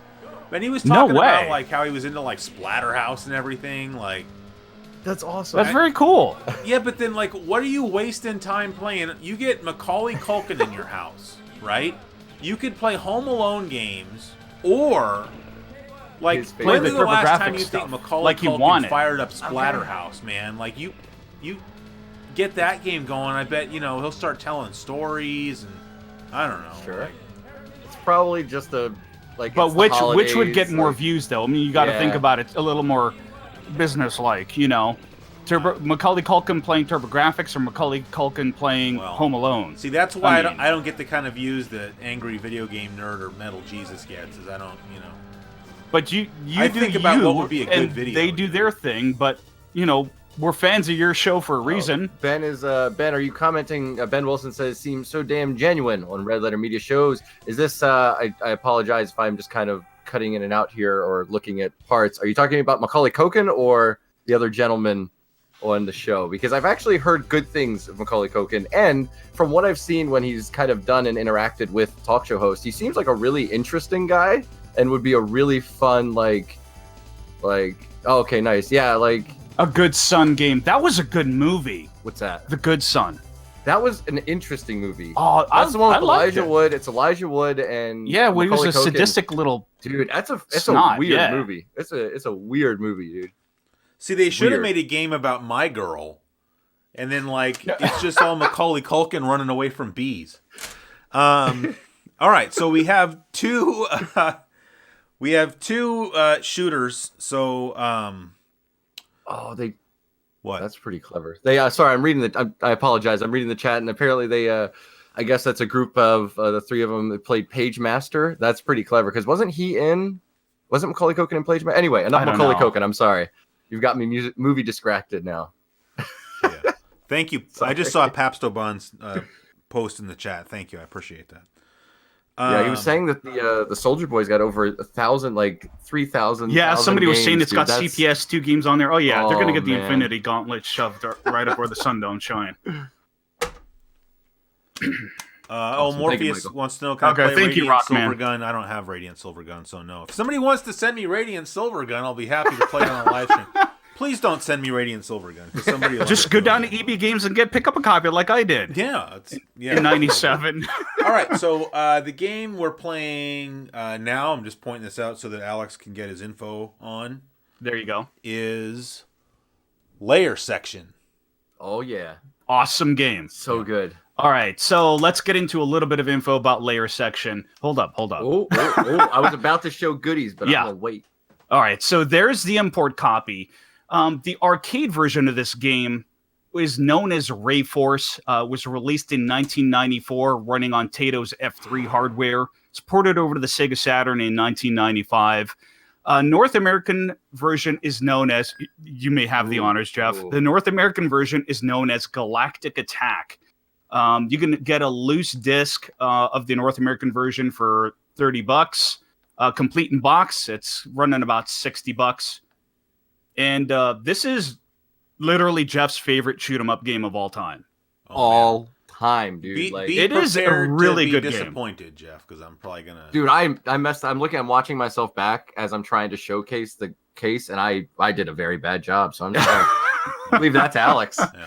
So I noticed another this, look at the front of the case. I'm in the. I know you guys can't. You're not watching the stream, I guess, but I'm in the options menu right now, and I noticed that you can rotate your TV. Yes, you can play it in Tate mode. So if you can rotate your TV sideways without it exploding, yes, you can do it. It's a thing you can do. Yeah, that would be cool. And I don't know, there's 2 game modes. There's arcade and Sega Saturn. I don't know. Do you know what the difference is there? Once upon a time I did, because we covered it on the show. I want to say it's not necessarily a content thing. It's about how the game sort of progresses. I can pull up my notes and see if I can find it. I'm going to leave it in Sega Saturn mode. Ice-T says he has a CRT flip just for Saturn verticals. Dude, that's awesome. He's squatting 275. He's squatting vertical CRTs. The guy does it all. I think that's his squatting. He's just squatting CRTs all day. Okay. Moving this one. Hey, that's awesome though. This would be a game that I would love to experience in the true Tate mode. Yeah. Yeah, it's just I love it, man. The music in this alone, it's so great. And then see how he's like locking onto things and making them explode. It's wonderful. So yeah, the big gameplay hook for the Ray Force or series is there's 2 planes. By planes I mean areas where the enemies are going to be. There's the enemies on the same plane as you, which you can shoot down with your regular weapon, or there's stuff beneath you that you lock on with. You can also lock on to things that are on the same plane as you. But that's the big gameplay hook. But this game is awesome. It's got gorgeous visuals. It's got a lot of scaling and rotation effects, which I'm just kind of bonkers about for when it comes to 2D games. But it's a really fun game. It's 2-player simultaneous. You can see that it's letterbox right now because we're playing it in 4x3. I just learned this word. It's vertizontal.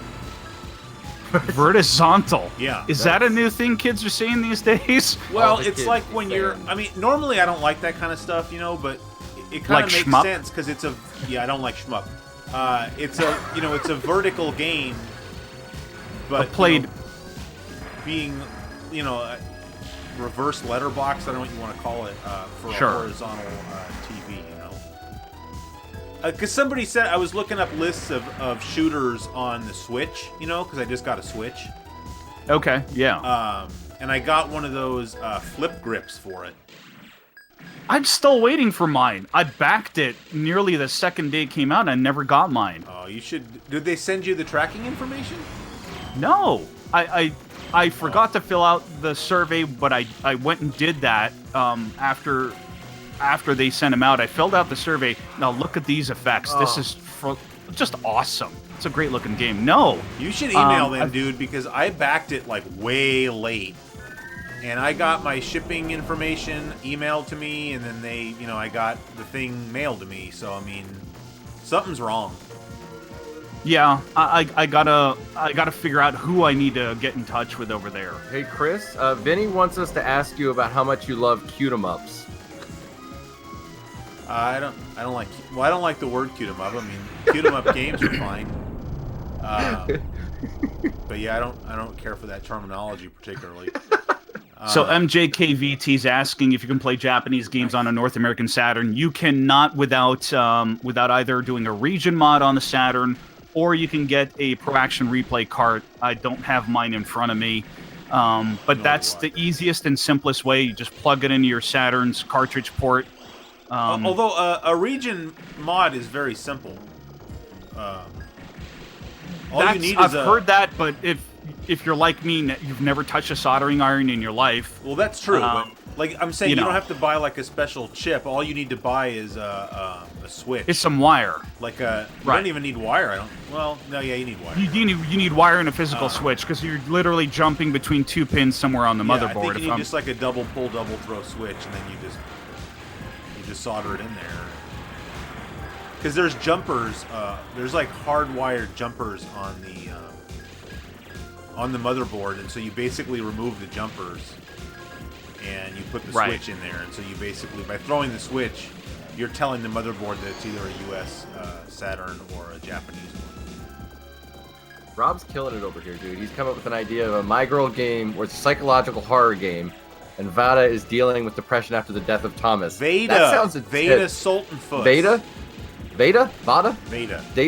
Darth I'm Veda? lost. Darth Veda? Darth. Haven't you seen My Girl?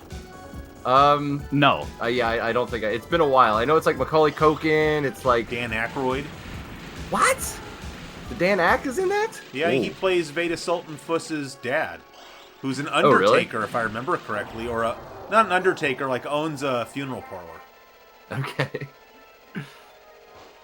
It's funny. I haven't Nikolai seen that movie does in have probably a real like point here. 25 years or something, but I just remember that name, Veda Sultanfuss, because that's a very unique name. Right. So some games do require the extra 4 megabytes of of RAM, but the Pro Action Replay will do all that for you as well. So, do you mind if I do a little show and tell here, Chris? Yes, I mind. Damn it! No, I don't mind. Dang.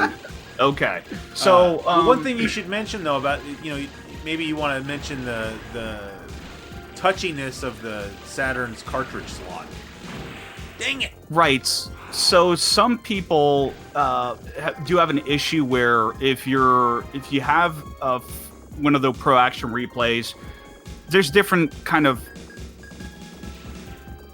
I guess, like philosophies or thinking about the whole matter. Some people say just plug it in, leave it in, otherwise you're going to damage a cartridge port. Mine has given me a little bit of trouble. I don't know about damaging it, but it seems like you have to get it in there just right just to get it to work. I've never had that issue. Wow. And, I have 4 different Saturns, and I've plugged a Pro Action Replay into all of them. I've never encountered that issue. Well, I always have that problem. Yeah, I've never had that problem. So some people say that the PCB on that cartridge is fatter and it's bending the pins. Some people say you should always leave it, just plug it in and leave it in all the time. I don't know that I really But then it's annoying subscribe because to. every time you turn on your Saturn, you have to go to the stupid boot screen. Yeah, and that's why I don't leave it in there the whole time. I only plug the Pro Action Replay in if I'm going to need it. It does. If it's the same one that I have, I believe it also has like a saving spot on it. It kind of like double. It also acts like a backup, I guess. Yeah, like a backup RAM card. Well, if that's you were nice to considering how often you have to change the battery in these stupid Saturns. And that's another thing. Like, I have 4 Saturns. Most of the batteries in mine last a year, but I hear a lot of people say not good. It's Like, in my opinion, lasting 1 year is not good. is what I'm sorry. It's not good. Like, a year is not like, wow, a whole year. I mean, like, A year. I mean, like it's the same. That's It's a fair enough. CR2032 battery. It's the same battery that is used in like any cartridge game that had battery back. Oh yeah, and those last, and that's like, a fair 15, point. 20 They're years. lasting 15, 20 years, sure. So what's going on with the Saturn? I'd like to know. It's such a beast of a machine. It needs more power, Chris. Of course. How else is it going to open up interdimensional portals and get its power? Yeah, so I mean, I'm just looking at the chat here. And there are definitely people here saying that they're having issues with the Pro Action Replay in their cartridge. So your mileage obviously is going to vary. I can't dispute the fact that so many people are saying they're having issues. So little show and tell here. This is literally my favorite video game of all time. No, this one. Yes, it is. So this one here, Street Fighter 03. Move it down a little bit. You're a little off screen high there. There you go. Okay, it's hard to see with the delay there. There we go. So this one requires the extra 4 megs, but it is an amazing game. No loading time hardly. Once the game does boot up. How much does that game go for though? Isn't that a little pricey? Yes, it is. It goes. I'm thinking. I haven't looked on eBay because I have a copy, but it was $100. Over $100, right? Definitely in the 100+ category. I know I checked because I managed to snag a copy as well at some point in my lifetime. So I kind of do that game. I used to do that game every once in a while. If you just kind of like, ooh, I wonder if it's gotten higher or lower in price. Which game is that? I mean, is Street Fighter 0? Right, Street Fighter 03. Oh, 03. And I agree with Reluctant Hero. This is actually better than the Dreamcast version. The Dreamcast version is missing some animation that the Saturn version has. People kind of look at me like I got an arm growing out of my butt when I say that, but it's actually true. Yeah. People are saying $250 saying. An arm growing out of my butt? It's very insensitive to people who have arms growing out of their butt. You know, like, well, why are you holding them up as an example for ridicule? Well, you know, that's actually a line I'm taking from Happy Gilmore. Only I'm... Oh, yeah, so what's he say? You know, what does he say? Something about a golfer with an arm growing out of his ass. Something like that. Well, we could settle this in the parking lot. 3 p.m. But yeah, it's literally my favorite video game of all time. I've poured hundreds of hours into it, and I just dig it so much. This is sort of the other crown jewel of my collection here, and this is, and I'm going to see if I can kind of aim this right. This is the Derby Stallion. Go back a little Sega bit. Saturn. Can you back? Yeah. Oh, a little more. Boom. Done. Okay. Wow. So yeah. So this is a Derby Stallion Sega Saturn. So I'm aware of kind of what that is, but I don't know anything about the story behind these like transparent Saturns. So maybe you could just sort of educate me as well as the folks at home here about what exactly are those things, and how could you get one back in the day if you wanted one? Okay. So the transparent Saturns were only sold in Japan, and there's 2 variations of it. There's one that says, and I'm going to hold this up again, but there's one that says where you see the Sega Saturn logo appear on the door. Yeah. And I'm just waiting for the delay here to subside. No, that looks good. But where you see the Sega Saturn logo, there's one, it's called the This Is Cool model. Yeah, that's the one I'm familiar with. Right, so that's one version that was released in Japan in limited numbers. And the one I was just holding up here, that is what's referred to as the Derby Stallion Sega Saturn, because it came packaged with a Derby Stallion, horse racing game. They're really into horse racing games over there. You'd be surprised. Was it like a gambling type horse racing game, or was it just like you managed horses? I don't know if anyone. I don't know.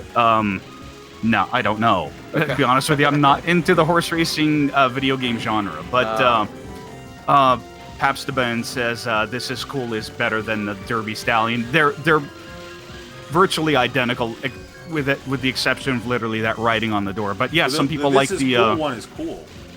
Well, there you go. Tells you but yeah, that's the story behind them. They were just released in limited quantities, and I picked that up off a buddy of mine. So yeah, that's some of the goodies. I have a few other show and tell items here, but we can wait a little bit for those. Looks like you're doing all right with this boss, Chris. Kind of, somewhat, not too much.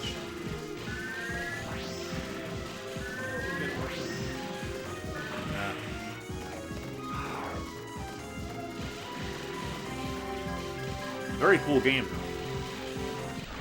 It is. It's a really good game. So, I was going to ask, do you still have your copy of Radiant Silvergun? I do. Cool. Yeah. I don't want it. I was just asking. Well, yeah, why? I'm just asking. So Josh Pearson is asking when's the next podcast release. We actually released one today. Yeah. As a matter of fact. So it's all about Capcom games. Do you want to say what games you covered, or you want to make people watch the show? No. I'm not gonna. I'm not gonna torture them like that. No. So what did we cover? We covered. Let me just pull up the list here because I don't recall right off the top of my head. Oh, that's the wrong list. It was. There we go. We had Gargoyles Quest 2, The Demon Darkness, Saturday Night Slam Masters, Pocket Fighter. Go back. What system was that Gargoyles Quest 2 game on? The NES? That's the NES game. I never knew it had a subtitle or whatever you want to call it. What was it? Gargoyles Quest 2, The Demon Darkness. Oh, I never knew that it was called The Demon Darkness. I just thought it was Gargoyles Quest 2. Yeah. We also did Bionic Commando, X-Men Mutant Apocalypse on the Super NES, Dino Crisis, Strider, DuckTales, and we also did Goof Troop on the Super NES. Which Strider? Was it the Genesis Strider? NES. Because we've already played the Genesis one quite some time ago. Yeah.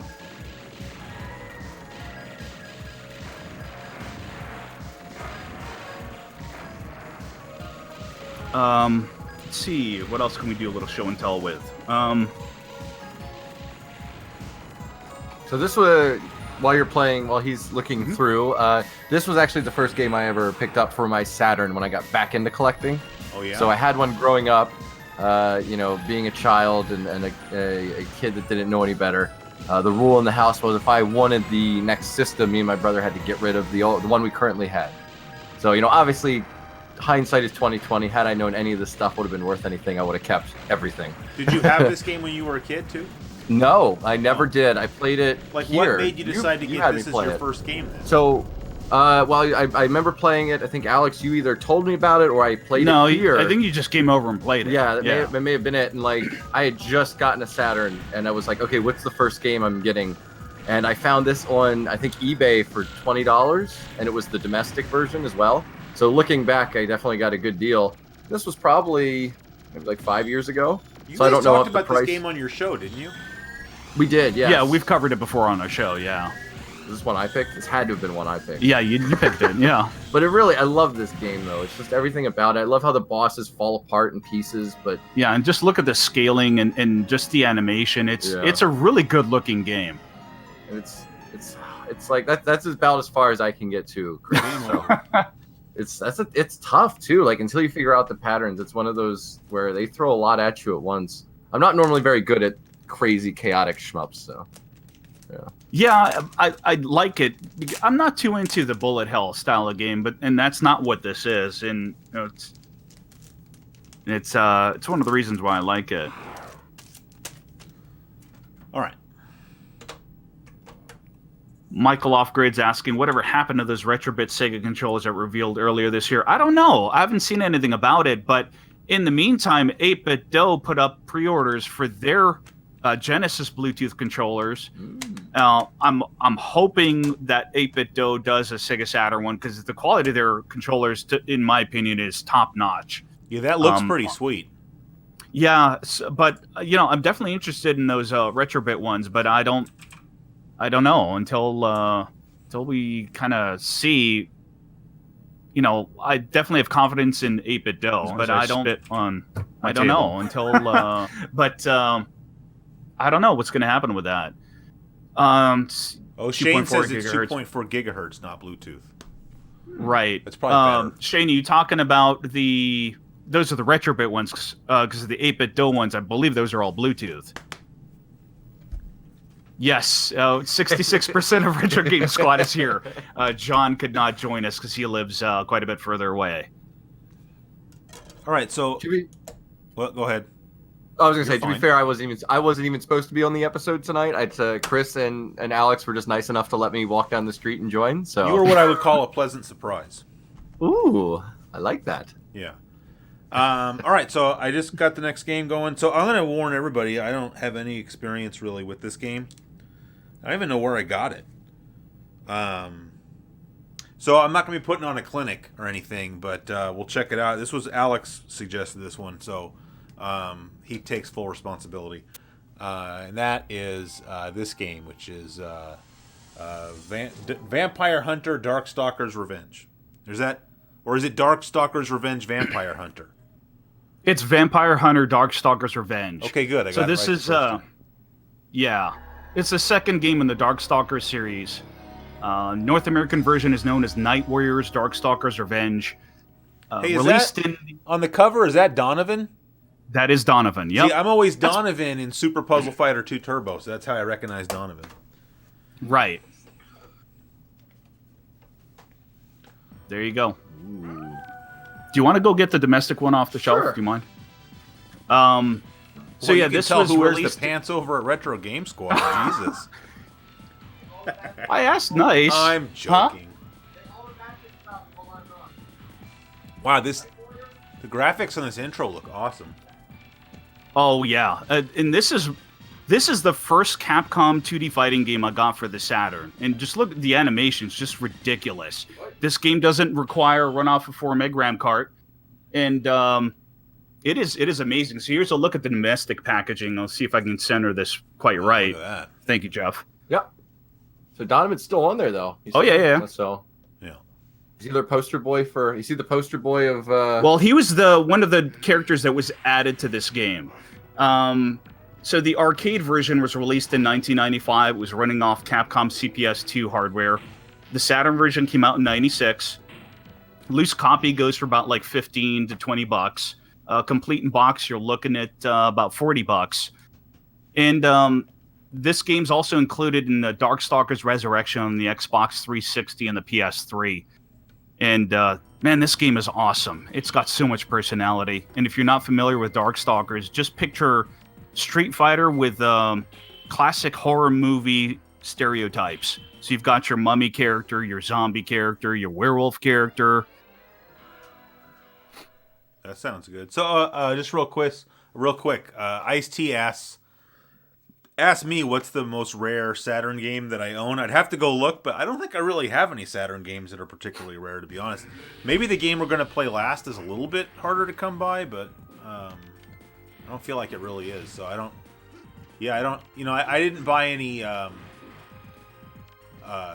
expensive Saturn games because for a long time I just played CDRs until I took the mod chip out of my system, as I already mentioned. But, and it's, like back, I've talked plenty especially on live streams about the good old days of game collecting when, you'd go out to the thrift stores and stuff and find all kinds of crazy stuff. But to be honest, I really never had that much luck finding Saturn games, which kind of makes sense, I guess, because, people didn't really, obviously didn't buy Saturn stuff in the numbers that they did the PlayStation, so you're not going to run across that stuff as often. So yeah, I never really had that too much of a Saturn collection, just because you don't really run across the games too much. So, isn't Earthworm Jim 2? Isn't that one maybe a little bit harder to find? Not rare though.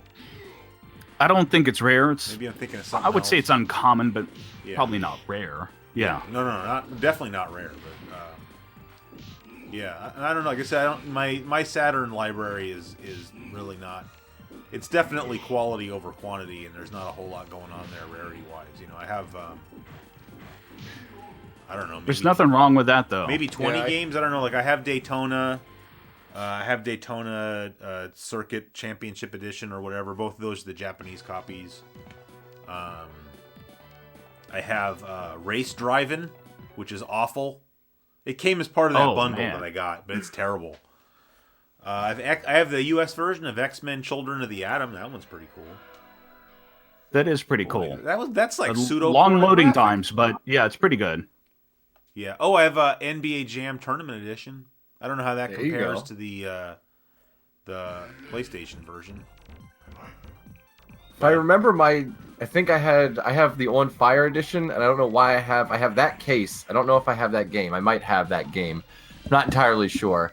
But if I remember correctly, it's on the back. It made a big deal about like full-size sprites or something. So I don't know if that was like more arcade perfect, right? Yeah. I don't know if that was a big selling point for the Saturn version or not.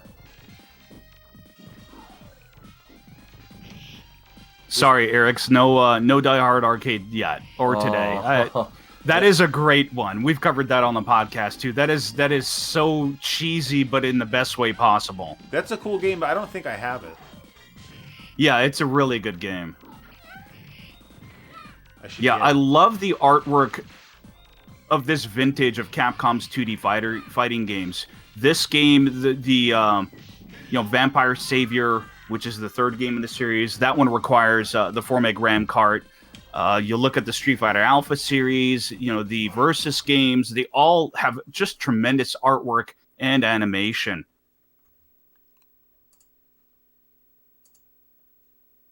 That's the problem there.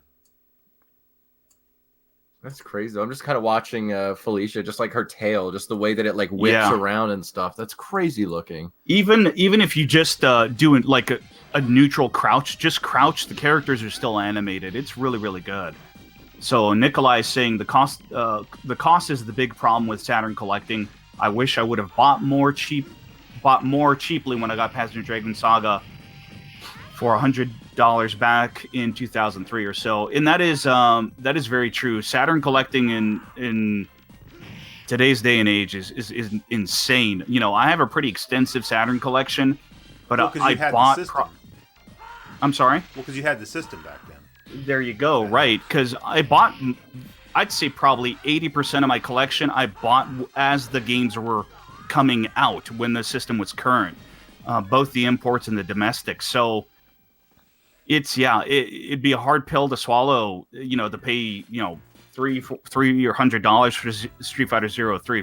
Forget about it. I love the game, but I got a mortgage too. So right. It'd be cool to get the drop-in optical drive replacement. Isn't that called the Ray or? Ray or Rhea, The Rhea, yeah. Rhea, all right.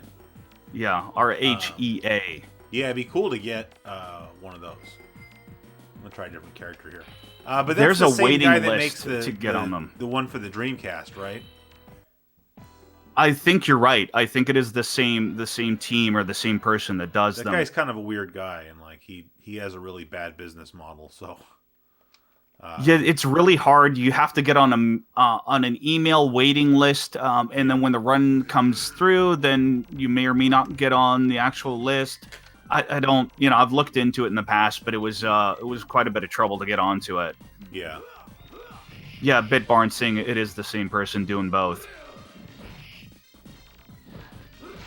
I just figure, people are running and starting to do that kind of stuff, but you kind of have to wonder how long is it going to be before, we can just have FPGA-based versions of even like the Saturn, or I don't know, maybe you can now. I don't know. I don't have I really got my butt kicked there, but if you have like the original analog NT, I'm not sure how new a console. I don't know what different FPGA cores there are on that console. As far as how new can a console be and still be FPGA hardware emulatable. I think the upper limit would be a PlayStation 1. The Saturn's out of the question. It's got 2 CPUs, 2 video processors. I think all in all, I want to say when we did our Saturn episode and I was doing research, altogether, if you combined all the processors in the Saturn, there's about 8 of them. Yeah. There's just no way. And they're all sharing, some of them are sharing the same bus. It's a mess in there. But you can see maybe in the future when, FPGA technology, it'll continue to improve. That's true. But man, that's a lot of processors to have to replicate, working in just the right harmony. All right, I'm getting my butt kicked in this game, so I'm going to move on to the next one if that's all right. It's more fun to play fighting games 2-player anyway. That's fair. Yeah. That's fair. Yep. NeoZed was talking about the 32X. Yeah, the 32X has the same issue. The 32X actually runs off the same Hitachi SH2 processors. Yeah. It also has 2 of them in there, so that's why you're not likely going to see a 32X with an FPGA solution anytime soon.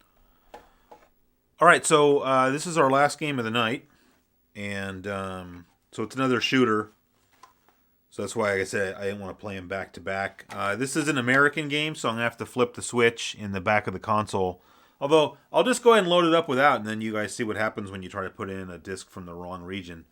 And that is... so I should mention... Well, it's too late now, you saw it. It's Darius Gaiden. In my opinion, it's the best game in the Darius series, but I'm not a huge enough Darius fan that opinion should really carry all that much weight. I just really like this game. This is a game I played... my friend Anthony, I know, Alex, I've talked to you about Anthony before. He's the guy that used to have the Retro Blast podcast. And he showed this game to me. I went over to his house one time, and he had his Saturn hooked up to his projector. And we checked this game out, and I just thought it looked pretty cool. I like all the Darius games pretty well. But this one's just a little bit extra cool, in my opinion. So when I turn on the game, I have not flipped the region switch. So, I mean, certainly the game should not load. And I think it just goes to the audio CD interface, which is an impressive interface nonetheless. If it's actually really cool. The one with the little spaceship flying around, it's awesome. It's really so now fun. You see, we're in trouble because the game disc is unsuitable for the system. So this is a stupid story, but this CD interface, it always reminds me of this. So I don't. Someone can look it up or tell me. I don't know what year that was, but when Michael Jackson passed away. My friend just happened to be up here visiting me from Los Angeles. And I had like the special edition Thriller CD, on the shelf with my CDs or whatever. And so we wanted to listen to it because we both grew up, he's about the same age as me, and we both grew up Michael Jackson fans, and so the guy just passed away, so we wanted to listen to some Michael Jackson, But for whatever reason, I guess because we were in my game room or whatever, I don't think I even had a stereo in there. We just took that Thriller CD and we popped it into the Sega Saturn and ran it on here. And so we listened to we just had it running on the loop. We just kept listening to it over and over again. And I think we were just playing games on like a Super Nintendo or on some other system. So I don't know. Anyway, real quick, just want to say goodnight to Teresa because she's signing off. Oh, yeah. All right, Teresa. Thanks a lot for stopping by, and thanks for the contribution. And I'll try to get your magazine out to you tomorrow. I also see we got another contribution from, I'll just call you EZ because that's a lot of numbers. But thank you very much. That's very generous of you. So I really appreciate it. And I'm glad it says you're just in time for the last game. So I'm glad you're able to catch at least the tail end of the stream. All right. So anyway, as you can see, that's what happens when you have it in the wrong region. So I'm going to go ahead and flip the switch, and hopefully it will work. And then Alex can tell us all about Darius Gaiden. Oh yeah, Tahid there is unhappy. You missed a lot. Yeah, you did miss a lot, but the stream will be up, probably by tomorrow at the latest. So you can catch it that way. So now you can see it went to the Sega splash screen, so that should mean that we're golden and that it's going to load the game. There you go. So, all right. So that being said, while the game is loading, Alex, why don't you tell us all about Darius Gaiden? So, Darius Gaiden, released in arcades in 1994, ported to the Sega Saturn in 1995. It was developed by, I'm not sure if it's pronounced iSystem or AI System, Tokyo. On behalf of Taito, and it was published in North America by Acclaim, actually. 2-player game. A loose disc is going for about $30. Complete in box, so you're looking at around $70. It also saw a Japanese-only release on the PlayStation. It's also been ported to the PC. And if you have Taito Legends 2 on the PlayStation 2, it's included in that as well. And going back to what Chris was saying earlier, I'm not very knowledgeable about the series in general myself, but a lot of Darius fans do hold this game in pretty high regard. And what's strange is most of the Darius games were widescreen to the point where they had 3 or more arcade monitors to accommodate sort of a widescreen thing.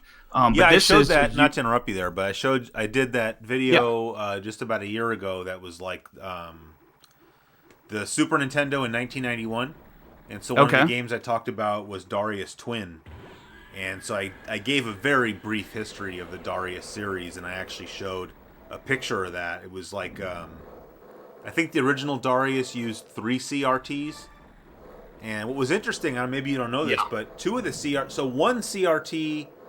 Well, I shouldn't say, but the three CRTs are not next to each other in the cabinet because there'd be no way for you to get a seamless picture, right? Because of the bezel, right? So it used a mirror.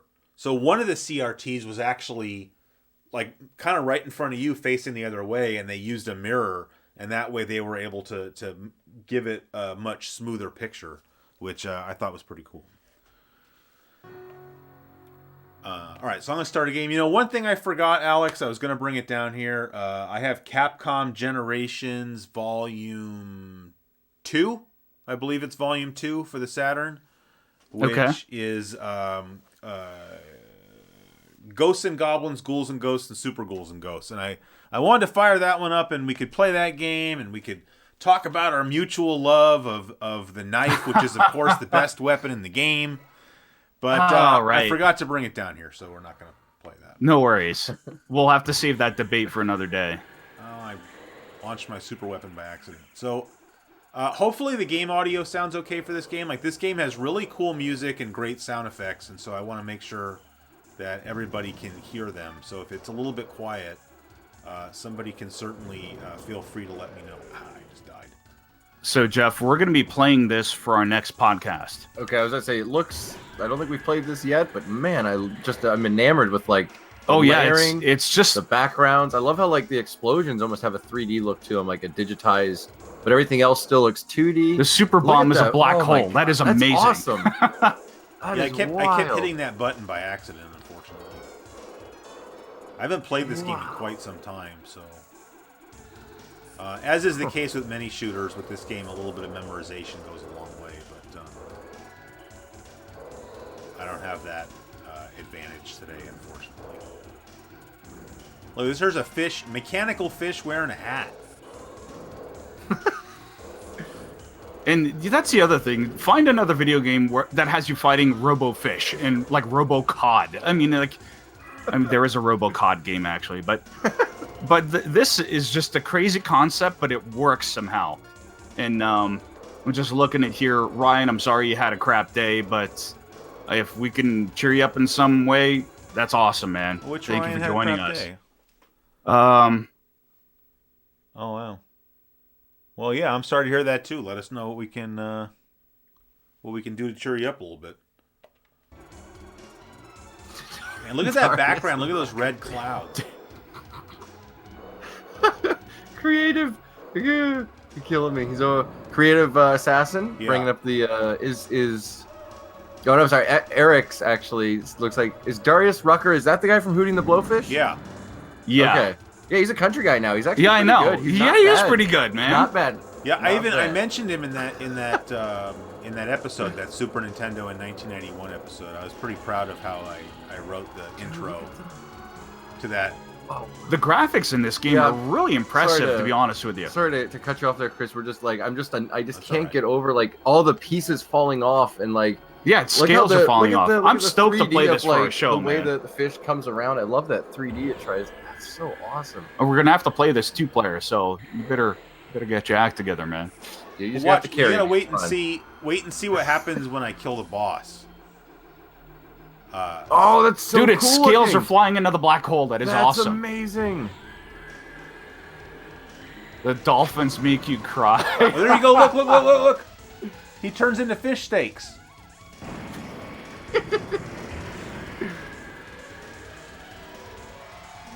That is awesome. Yeah. Okay, and then like all Darius games, it's sort of wow. a choose your own adventure, so you choose what Right. path you take, which is cool because It's almost like it gives the game a lot of Outrun-ish. replayability. Yeah. Oh, whoops! I pushed the wrong button.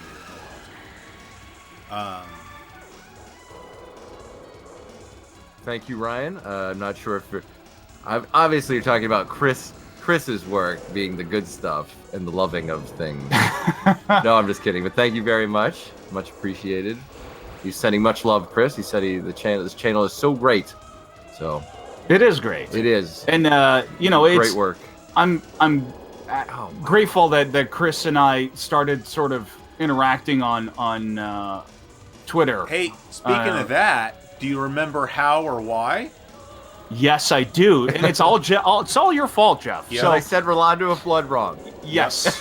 So he kept calling a Rondo of Blood Rolando of Blood. Amanda says it's just because I add consonants to random words, and I think she's right. Is it not? Probably. Sometimes I feel like you're doing that stuff on purpose.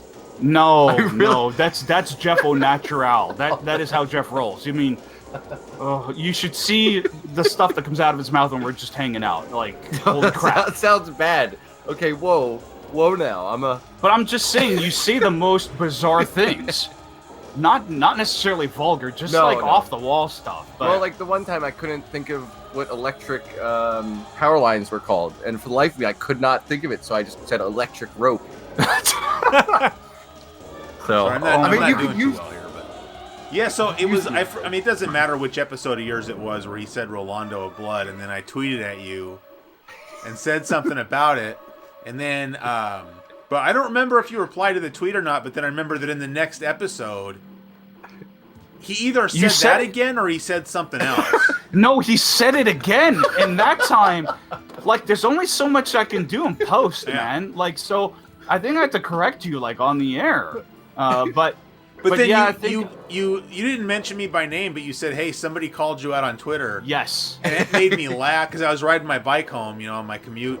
And when you said that, I started laughing on my bike because I knew you were talking about me, so I just thought it was kind of funny. But. Right, and then Chris and I just started chatting on Twitter, and that's how we got in touch. So it's Rondo of Blood, correct? It is Rondo of Blood, correct, sir. I live streamed Rondo of Blood one time. Did you? It's so good. It's so good. Did you have that one back then? I did not. No, I never played it until. Did you have a TurboGrafx or no? No, I never had a TurboGrafx. I got a PC Engine. I got a Core Graphics in the past couple of years with an EverDrive. But no, I never really played a TurboGrafx back in the day. So it wasn't until emulation came on the scene. All right, I'm not doing well. I used up all my continues, but we're gonna start again. But have you? Michael, thank you for the $5 donation from Michael thanks, the grid. But he's still able to send money, currency through the internet? Yeah. Yes. All right, Michael. Something's starting to look fishy now. I think we're on to you. No, I'm just kidding. Thank you very much. I want to let me start a new game. I think someone... can you move the chat up just a little bit, Alex? Someone was asking if... do any of you fellas have the Sega Ages series, Volume 1 through 33 for the PS2? If you don't, you should collect all 32 or 33 PS2 DVDs. Is that the one that would have, like, the remaster of Outrun... They would do different the Sega Ages. Yes. Okay. Yes. So no, I actually don't have any of them. I know that they're pretty good ports and remakes and stuff. I don't have any of them. The closest thing I have is Virtua Cop Rebirth, which you and I still have to play. We need to play that because it has 1 and 2. With redone graphics. It doesn't have 3, right? But it was the only way you could get 1 and 2 like redone for the PS2. Right. And I really want to use the PS2's gun. The gun con. Yeah, the gun con too. Don't get me wrong. I love the Saturn Stunner, but the gun con is so accurate and does such a good job. I forgot we haven't played Virtua Cop 2 yet. Oh yeah. How will you be told, don't shoot me? Don't shoot me. Okay, well, so I lied then. This isn't the last game. We still got one more. Somebody, I didn't see that. I think it's already off the screen. Somebody asked if I'm in my basement. Yes. I'm living up to the gamer stereotype. That's okay. We're in a basement too, man. So it's all good. I still call, even though I've moved all my gaming stuff to like when you walk in, because we recently moved to a 3-story townhouse, so we don't have a basement anymore. Don't come on my show and brag. That's low class. It's fine. We moved forever ago. Now we're in financial ruin. It's okay. It's all right. It's all back to normal now. But yeah, so I still call it the basement, even though even though I walk down no flights of stairs to go anywhere near this quote unquote basement. Well, your front door is to your basement. It's a basement. Because that's your entrance, like your first floor. I mean, if you want to get technical, no, it's not underground, but it's a basement. It counts. Yes, Ryan. Yes, Ryan, you're right. That Jeff is moving on up. Living in California, it's pretty rare to have a basement, so. Yeah, that's my understanding. I feel very lucky to have. What happened? Did you kill that fish already? Oh, Did fish you killed start me. over and I didn't realize it? He started over and we didn't realize it. Or you sent the Oh. fish through the black hole and it came back. Yeah, no, I got game. I'm really crapping the bed here with this game tonight, but this game really if you requires beat the first a lot of boss, you practice. do better than I can. So Alex can attest. I'm really bad at shoot 'em up, except for like Galactic. Yeah, Galactic Attack's the only one, or Layer Section is the only one that I can kind of do. But all the other ones, I just don't. I just can't do it. I don't have what it takes. Oh, Eric's is asking, is this not the same room where you shoot most of your videos? No. It is not. I think I shot one episode of Flashback down here, but, it's a basement, right? So I don't, what's going on? But, so I there's a window, but it's very small. And when I shoot, like, Flashback, sort of the main light that I use is a big window, and then I just use some videography lights as like fill lights. But if I try to shoot down here, it's harder to light it properly. So, and I'm, the whole point of this channel was to sort of make videos where I wasn't getting so hung up on like the production value aspects of it, and more that was just about sort of the content, and not the presentation. So trying to shoot that kind of stuff down here wasn't really working. So Jeremy is commenting: It Is it electric? Is No. electric rope a dance move? You're It thinking should of, be. No, you're thinking of the electric slide. Okay. No, electric The boogaloo. electric rope. And there you go. I'm just looking at the line scrolling and the parallax on here. It's really gorgeous. So Yakko Warner 1990s asking or saying rather, I've looked up this game before, but I always found it for like $80 on eBay and never cheaper anywhere else. Sadly, is this game good enough to be worth $80? Taking a hard. look. So I'm hold up. gonna If you be- get you got two options here. You can get a loose disc. It should only be about $30, or look for an import copy. I didn't look to see what the pricing is on the imports, but I'm almost positive it's got to be cheaper than a domestic version. Is it worth $80? I can't answer that question because I've only played it briefly. If you want to wait another 3 months to our next podcast, we can answer that question better. But in my brief time with it, man, it's a darn good game.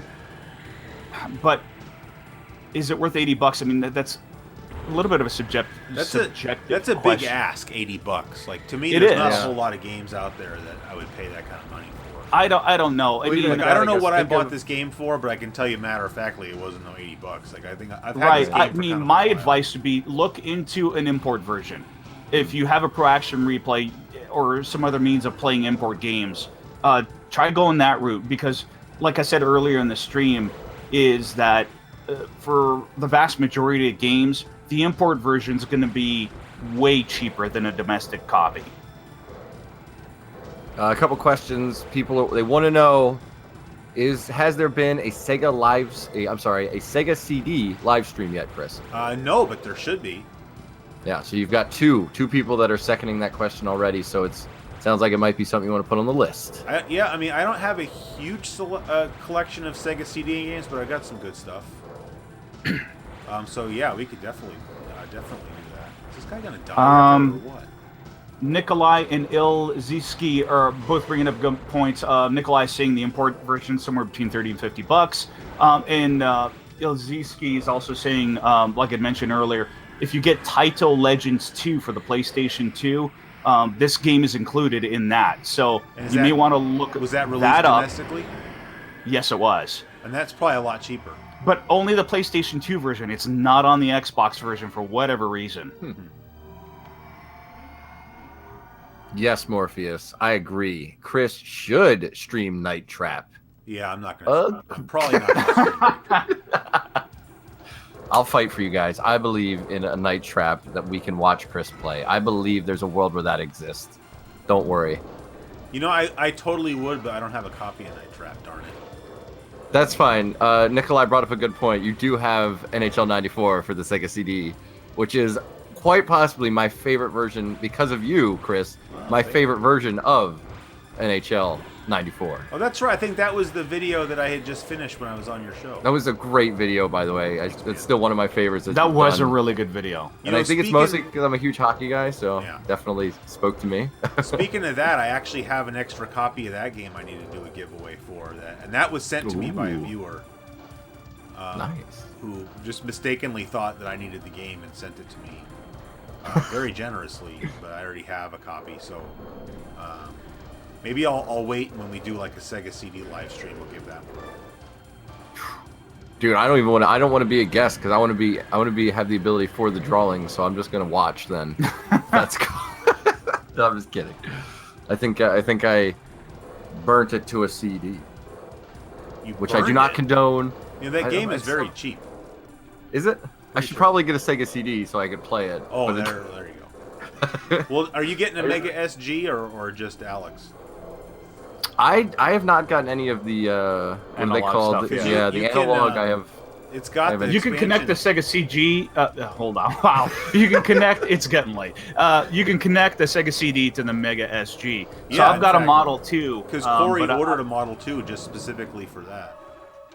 Okay. Yeah. I've got a Model 2 Sega CD. Oh, I have a Model 1. Last I checked, it was working. Oh, those are cool. Yeah. But they're so finicky. Which model? The original model that was the front loading that sat under a Genesis 1 model. Oh wow! Yeah. Oh, that's awesome. Oh, you got someone willing to loan you Snatcher. You should do that Sega CD like right now. Then. Oh man. Someone's offering to let you. Yeah, but if someone was going to loan me Snatcher, then I would have to do like a dedicated Snatcher live stream because it would be fun. That's a big game for a Sega CD game. We've covered that one, yeah. Man. It's a really big. In fact, Chris, that was on the episode that you joined us on. That's right. Snatcher was one of the games on that list. Wasn't that even my choice, I think? Might have been, yeah. I got game over again. All right, so that's enough of that game then. So we're going to move on to the last game.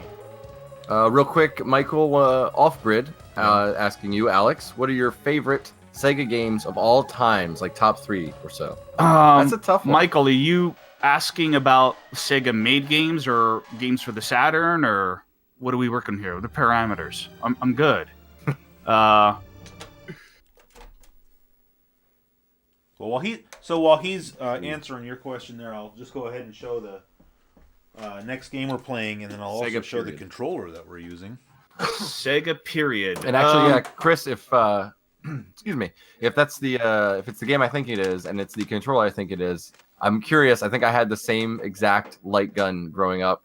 Yeah. And I at first didn't think it was going to work because it had a PlayStation thing on it. I was a kid. I'm an idiot. I don't know any better. I'm still an idiot. Don't know better.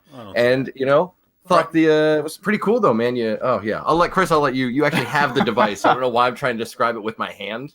I'll let you do that. Well, we'll see if it's the same one. But so first, the game we're playing here is Virtua Cop 2. Yes. I have both. I have the first Virtua Cop, but I'm not sure I have a Japanese version. I think I have the American version of that one, but it doesn't matter. I'm playing that game anyway. So I didn't put this one away yet. Here, hold on. And then obviously we're playing that game with a light gun. Although you can play that game with a mouse, right? Isn't that, you just said that earlier, didn't you? Yeah. So it is compatible with the mouse. Yeah. Do you want me to go ahead and start with the info on this? Sorry, not yet. Okay.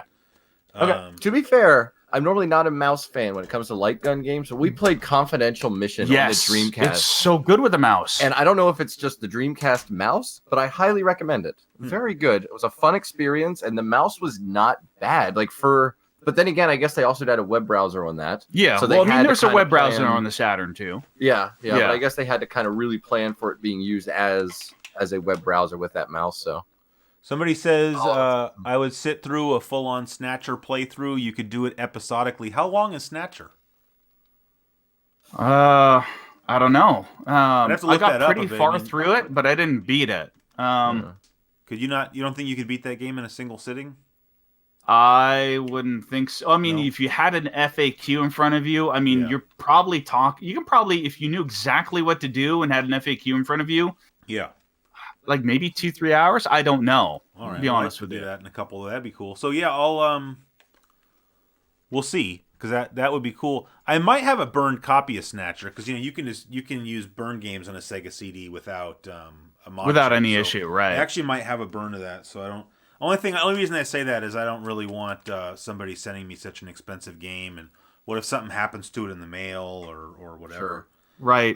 Super Drag 808 is saying Snatcher's more like 10 hours. Oh yeah, okay, that's not a single sitting game. Not okay, at all. So, okay, but then Eric's saying it's about 6. So I guess it's like a 6 to 12 hour game. I'm sure we'll take an average here between 1 hour and 3 days is where we're looking. Okay, somewhere in that ballpark.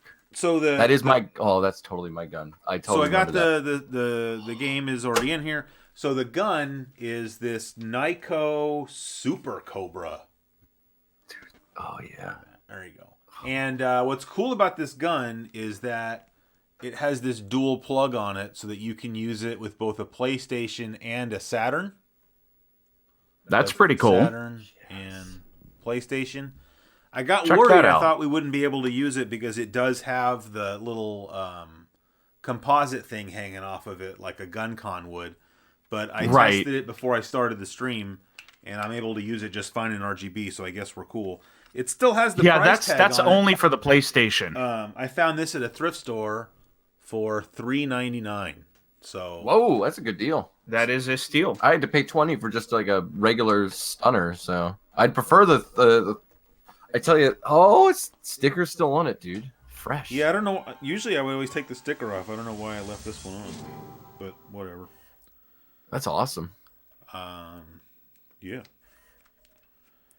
Oh, I love Virtua Cop. I'm so ready for this. It's probably another one of those like franchises that they love.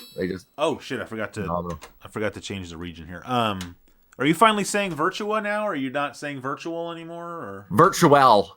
Right. Virtual. What was that? Virtua. You used to always say Virtual Fighter and Virtual Cop. Virtual. I don't know why, man. I guess just growing up, like I never read it right as a kid, and it's confusing because you have Virtua Fighter, Virtua Cop, but then they released Virtual On, which always threw me. Virtua On is kind of harder to say because you got to use that glottal stop. Yeah, that's true. I guess it rolls off the tongue a little bit better. Oh yeah. That'll be all right. Arcade version, duh. So, and then look. So when you pull the trigger, look at that. You get the little. It's just cool. I think. All right. So Are there lights on the side? Yes. Oh yeah, that's pretty cool. That's what I was saying. So those lights, I believe, that's pretty cool. Will tell you like you can set it to like shoot like 3 or 4 bullets and then automatically reload. Oh, okay. So those lights will light up to let you know what bullet you're on. How many bullets you have left? Okay, exactly. That's pretty cool. I think this has like all kinds of. Can I pause it? It has all kinds of switches on it I never noticed before. And a lot of them I don't know what it means. It has fire low, fire high. That's pretty cool. It has a Konami / Namco switch. That's really cool. Oh. Because that means... I apologize. I had a different one then. It looked similar, and I think it had the dual plug, but it didn't have like a Konami switch. You could do the auto fire and stuff, but nonetheless, it looked just like that. So I'm sure it's the same plastic they just reused. Well, I never noticed these switches, so there's a switch that says off and shock. And I just turned it on, and there's a rumble motor in it. That's awesome. Wow. That's amazing. That's pretty. That just got way better for $4, by the way. Yeah. Yeah, no kidding. And then I don't know. There's one here. It says normal. It says reload speed, low, normal, high. I don't know what that. So that's like the auto. I just have auto reload. If it's what I think it is, then it's the auto it's an auto reload system because that's the only way. There's a separate switch on here. There's auto fire and then there's auto fire plus auto reload. I'm not gonna mess with that. So I had to cheat when I was a kid, and I just turned it onto the auto fire and auto reload. Just stand there, you just kind of paint the screen. It's kind of spray and pray. Yeah. Which actually, I'm curious. I want to see because we came across this when we played this game on our podcast. We played the Virtua Cop games, and I'm curious, is your style, Chris? Because we noticed that everyone has a very different style. That's true. Like yes. Some people take their time and go like bing bing and go for the I just rapid fire. I just shoot as fast as I possibly can in that general area. And I always went for the justice shot. And the justice shot is when you shoot one of the bad guys in the hand. Don't they throw their hand up or something, or they? Yeah, they you drop shoot the gun. Yeah. Oh, I love the aiming thing for Virtua Cop. I thought Yeah, that's a really it's very clever RoboCop-esque. Yeah. I'm telling you, if someone did a RoboCop mod for the Virtua Cop games, Oh, that'd be so great. and they just all you have to do is just change it and put in like his overlay. You like RoboCop? Oh, nope, worst movie ever. I was waiting No, I how love long it. it would take you to work RoboCop into the stream tonight. It took you a lot longer than I thought. Yeah, did it in about only took about 2 hours. So I agree with Creative. He says that he needs a Photoshop of you pointing that gun like a mock movie cover. Some of these shots that we're getting of you shooting, That's Chris, true. You Yeah. do look like you're right out of like the front of a movie, like Yes. ready to dish the pain or bullets or whatever you're dishing. Tawhid is saying, my friend played this so much he knew where everything and every enemy is exactly. And that's where I got to Shoot the with this game. chandeliers if it's not too late. I don't know how to delay now. if you can. Thanks. It's too late. I already missed it. Yeah. You can make a move. There was like... That's correct, Jackson. That is the correct response when someone insults RoboCop, is you type in all caps. No, I actually insult really do RoboCop. love. It's I love good. It's RoboCop. It's There you go. This holiday, you'll remember the Alamo. That's awesome. oh wow, I totally read that wrong. I thought it said Alamo, like in the Pee-wee's Big But Adventure. it's supposed to be play on words, I think. Oh, so, I see. So here's a view of the North American version of this game. Let's see if we got this centered quite right. See? Yeah. Yeah, Kind pretty of. good. Yeah. Then don't forget the back. It shows you. Can Oh yeah, use, yeah. It shows you can use the stunner. Then I'm going to make sure you definitely see this. Let's not forget the little donuts and coffee here. Yes. Little donuts and coffee on the back. I'm waiting for this to show up. So There you go. Oh god, I'm so off. Wait. No. Yeah, I'm not even close. So let's go over Wait, some just- information what are about these? Virtua Cop 2. So hold on, before you say that, I thought it was funny that you know, Yes. you're saying I should do something with this, this view or something. I haven't shown it yet because I'll show it on the Christmas episode. But somebody sent me some artwork that they did of me, and based on some of the stuff that they drew and sent to me, I bet they would do a really good job of something like that. Anyway, sorry, I was dumb, but so yeah, go ahead, give us the deets on Virtua Cop 2, please. Okay, so the arcade version was released in 1995. It was running off Sega's Model 2 hardware. It was released on the Saturn in 1996. It was developed by Sega AM2, published by Sega. This game, loose copy is only going to go for about like $10-12. Complete in box is going to be about $30. As we've already mentioned, it supports the Sega Stunner controller and the Saturn mouse. There's two variants of this game. There's the standalone long box version, which is what we were just holding up, and there was a small jewel case version that was bundled with a Stunner. Well, the game was also. I'm sorry. I was gonna say I don't know if that's Virtua Cop 1 or 2, where they had that Sega Saturn 3-pack. That was the first one. That's the first one. That's yeah. why I Okay, got a sorry, Saturn. I sorry. begged the crap out of my parents, and I was like, "But it comes with 3 games." Anywho, it was Daytona, Virtua Cop Fighter. 2. Oh, it was Virtua. Yeah, you're right. Daytona, Virtua Fighter 2, and Virtua Cop. Yeah, that was the It's a pretty good collection, actually. It is. That's a good spread. But Virtua Cop 2 is also released on the Dreamcast. It's part of the Sega Smash Pack, which was a pack-in. It was released on the PC as Virtua Squad 2 domestically. And we'd mentioned a little bit earlier, it's also on the PS2 with Virtua Cop Rebirth or Virtua Cop Elite Edition if you picked up the European version. Yes, Creative. The Sega Stunner is Stone Cold Steve Austin's favorite peripheral. He's going to dish out Sega Stunners all over the place. And I don't know if it's too late, but someone has requested that you shoot the trash can. I don't know. Did we miss it? I think it's like at the bottom. Oh, I think because there may be goodies inside. Ah. Ooh, is that where the... I know there's like a gun, not a machine gun, or maybe the... There is a machine gun, handgun, the badass... Damn, Chris. That was a pretty good run there. I'm down to my last credit, so I don't know how good of a run that was, but...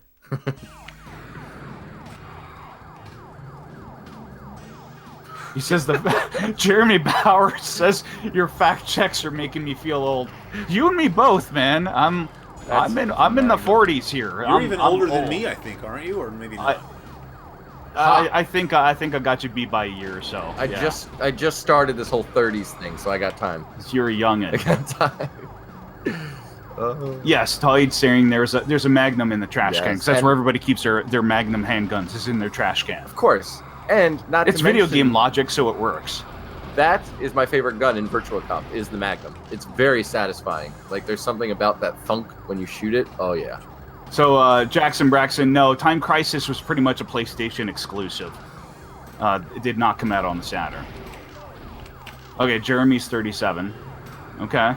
We're all getting to know each other. This is good. Team building, everyone. There you go.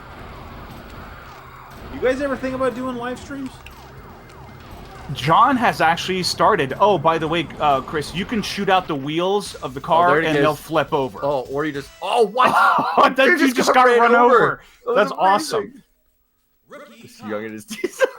I never said it was my townhouse. My wife just lets me live there. Are you serious? I don't have equity. I don't have anything in my name. Oh, I do have some video games, but that's about it. I don't think that's good No, enough. I still think she owns those. I still think it's probably... Half of them are hers. Yeah. Yeah, half But of I them made are her hers. buy the... I chose the good ones. I was like, yes, we need that game. Yes, Yes, teamwork we- does make the dream work, Jeremy. You are correct, sir. So yeah, John has been streaming with one of his buddies. We haven't really dabbled into it too much because he's really the tech guy. So we've been letting him deal with that headache. And after because this is my first experience of streaming. I think this might be Jeff's as well. Yeah. But It's pretty Yeah. fun. I mean, I resisted doing It is for fun, a long yeah. time, but I'm just happy no one's told me to leave yet, so that's cool. Thank you all, everyone that's watching. I appreciate you letting me hang out here with my creepy 1980s mustache. the porn stash. Yeah. Yeah. So like the revolutionary porn stash, because this would be pre-American Revolution facial hair. So Okay. I don't know if that's how that works. Yeah, but we've just been mostly sticking to podcasting, and like I said, John's has been streaming for maybe a couple months now, and he's trying to get a regular schedule going. yeah, that's Yes, How far away from you does he live? about an hour Yeah. and 20 minutes, something like that. That's very far. It is, yeah. More so I'm not a big city person. So No. just getting to going into the city, trying to find a parking spot, all that stuff just gives me nothing but anxiety and stuff. So Yeah, I'm, same here. Yeah, Jeff and I are on the same page in that regard. You can So have this the part, I mustache. love hitting the guys right as they're jumping out of the helicopter. Are you gonna go on a cruise ship? Is that a cruise ship? It's like you're going to like the port first, So what if? and then you go on the ship. what if? Yeah. What if? Hear me out on this. And when you go in the ship and you go in the kitchen, you can shoot like the pots and pans you and can stuff. shoot It's so cool. everything. This game's Yes. actually really cool. There's a about lot that, of is- interaction with the background, which is very cool. Reminds me of Die Hard 2 and the Die Hard trilogy. Yeah, we've never. Yeah, I want to play that. But is I've that, got it. if I remember correctly, that is the Die Hard trilogy is not fully a light gun game. It's like certain No, it's like parts three are- separate games. Okay. Yeah, Gotcha, in one. Gotcha. Hey, speaking We of actually Die just- Hard, so I'll ask each one of you to answer this. What are your top 3 Christmas movies? Christmas movies. Die Hard definitely, mostly because of So me and my wife have a tradition every year. We watch Die Hard 1 or Die Hard 2. It has to be one of the Christmas Die Hards. Well, yeah. I actually like the second one a little better than the first one, but the first one is a better movie in my opinion. But the second one is just fun, and I love airports, and I love that airport that they used. So anywho, but yeah, I would go with probably Die Hard and Elf, and that's it for now. I can't think of any other. Honestly, The Grinch, Wait, the which, original which the original like art. Okay. Not was it Chuck Jones that drew it? I don't know. Probably not. But No, I don't think so. yeah, I don't. It was like that style, right? So Oh, the poor civilian. but and who was it? Boris. Oh my Karloff. goodness, I cannot. Yes, he did the. He was He was like the narrator, I believe, or the voice of the Grinch, right? Yeah, there we are. But I don't know, Alex, yours? So, Christmas Story's got to be up there. That's an awesome movie. But I also always watch every year Gremlins. That is a Christmas there you movie. go. Yep, someone's already. Yep, Gremlins, and I also like Trading Places. That is an awesome movie. And as a honorable mention, I'd like to throw Rocky in the mix. Oh. Rocky's a good Christmas movie. What? Wait, the original? Yeah. By the way, I know this is totally off topic. I'm so sorry, Chris, because I've been pretty off topic tonight. So I That's all right. apologize. That's why you're here. You're in chaos. But the unexpected chaos. But the Creed movies are really good. Highly recommend. If you haven't seen the first, Oh no, Creed, I want to see them. Yeah. I haven't seen them, and I just watched the first one for the first time, and now I'm like, okay, I'm ready for the second one. Okay. Because in the second one, he's gonna fight Ivan Drago's kid. So I want to say you could shoot those TVs on their heads. I know there's a little bit of a delay, but Still shoot him anyway. Oh. Wait, you can still reach him. It's fine. Planes. I've never seen. And I apologize. How do you pronounce Tawhid? Tawhid. That's my best guess. I'm gonna interject right now. That's a Thanksgiving movie, not a Christmas movie. But Which it's a great one? movie. Planes, Trains, and Automobiles. That's really the only Christmas Thanksgiving Vacation's movie so I can think good. of too. Oh, I forgot about Christmas Vacation. Okay, never mind. I'm changing my list. Okay, that's Christmas good. Vacation is absolutely one of my tops. It's I've so yet to see it. Really? Yeah. Oh, it's classic. It's really good. There's a scene with a cat, and it's like gnawing on the cords under the tree, Okay. and it just gets fried. It's the funniest thing ever, dude. So I tried. That is a I great switched movie. it over into auto fire and auto reload. See how it's like, but look at. But Oh, now I love you just that. hold down the thing, and it's kind of. It feels very. Well, cheap. when I was a child and I didn't understand the idea of earning my things, and it felt fine. Actually, Scrooge is supposed to be very good as well. Creative. I have a buddy that just mentioned he saw that. I for the just first saw that time. for the first time It's last supposed to be year. pretty good. Like It's okay. It's not Yeah. bad. Game over again. All right. Well, that's probably enough anyway. It's getting pretty late. Lethal Weapon. So. Wait, is Lethal Weapon a Christmas movie? Oh, it is. It is. Is it? Yep. Which Oh movie? my gosh, Lethal Weapon. It's been so long, I don't remember. Those are a Because lot remember, of he fun. shoots Amanda that had guy me at the watch Christmas tree stand. those. Yes. Oh, hold on. I got to put in my score here, or my initials. I don't know if it does like it did in Daytona, not Daytona Championship Edition, specifically the Daytona that was The original, you right. could put in different Sega. Good night, games. Yakko Warner. Oh, was someone else? Thank I'm you for sorry. joining us. Oh, I didn't even see. Yak, have a good night. Yeah, Thanks thanks for stopping by, Yako. But if you put in different Sega game abbreviations, it would play the theme music. Oh, yeah. Yeah. So like you could do O.H Outrun. Oh, You that's could pretty do Yeah, that's AF for only- Afterburner, But that's yeah. only for some reason only on the Daytona USA, not the Circuit Edition. Right. None of the other re-releases. Only that first Muppet Christmas Carol. Never seen that one. But That's a good one. I love the Muppets. My wife loves that one. Is that the one where they go? That's different. No, that's different. That's the one with Michael Caine, right? Oh, Michael- I don't know. Michael Caine. Am I saying that? God, I can't pronounce anything. What have you done to me, Chris? You've broken me. Sorry. All right, Okay, so well worth it. that's going to do it for playing games for the evening. So I don't know if anybody else has anything they want to say. Obviously, I want to give a huge thanks to Alex and Jeff, who are both on the East Coast. So for them, it's 11:30 at night. So I thank them for toughing it out and for coming on the stream. And I hope either of you or both of you will come on another stream. Absolutely, man. I When said the NHL same thing to 94 Aaron happened. last week, but I would like to have people come back.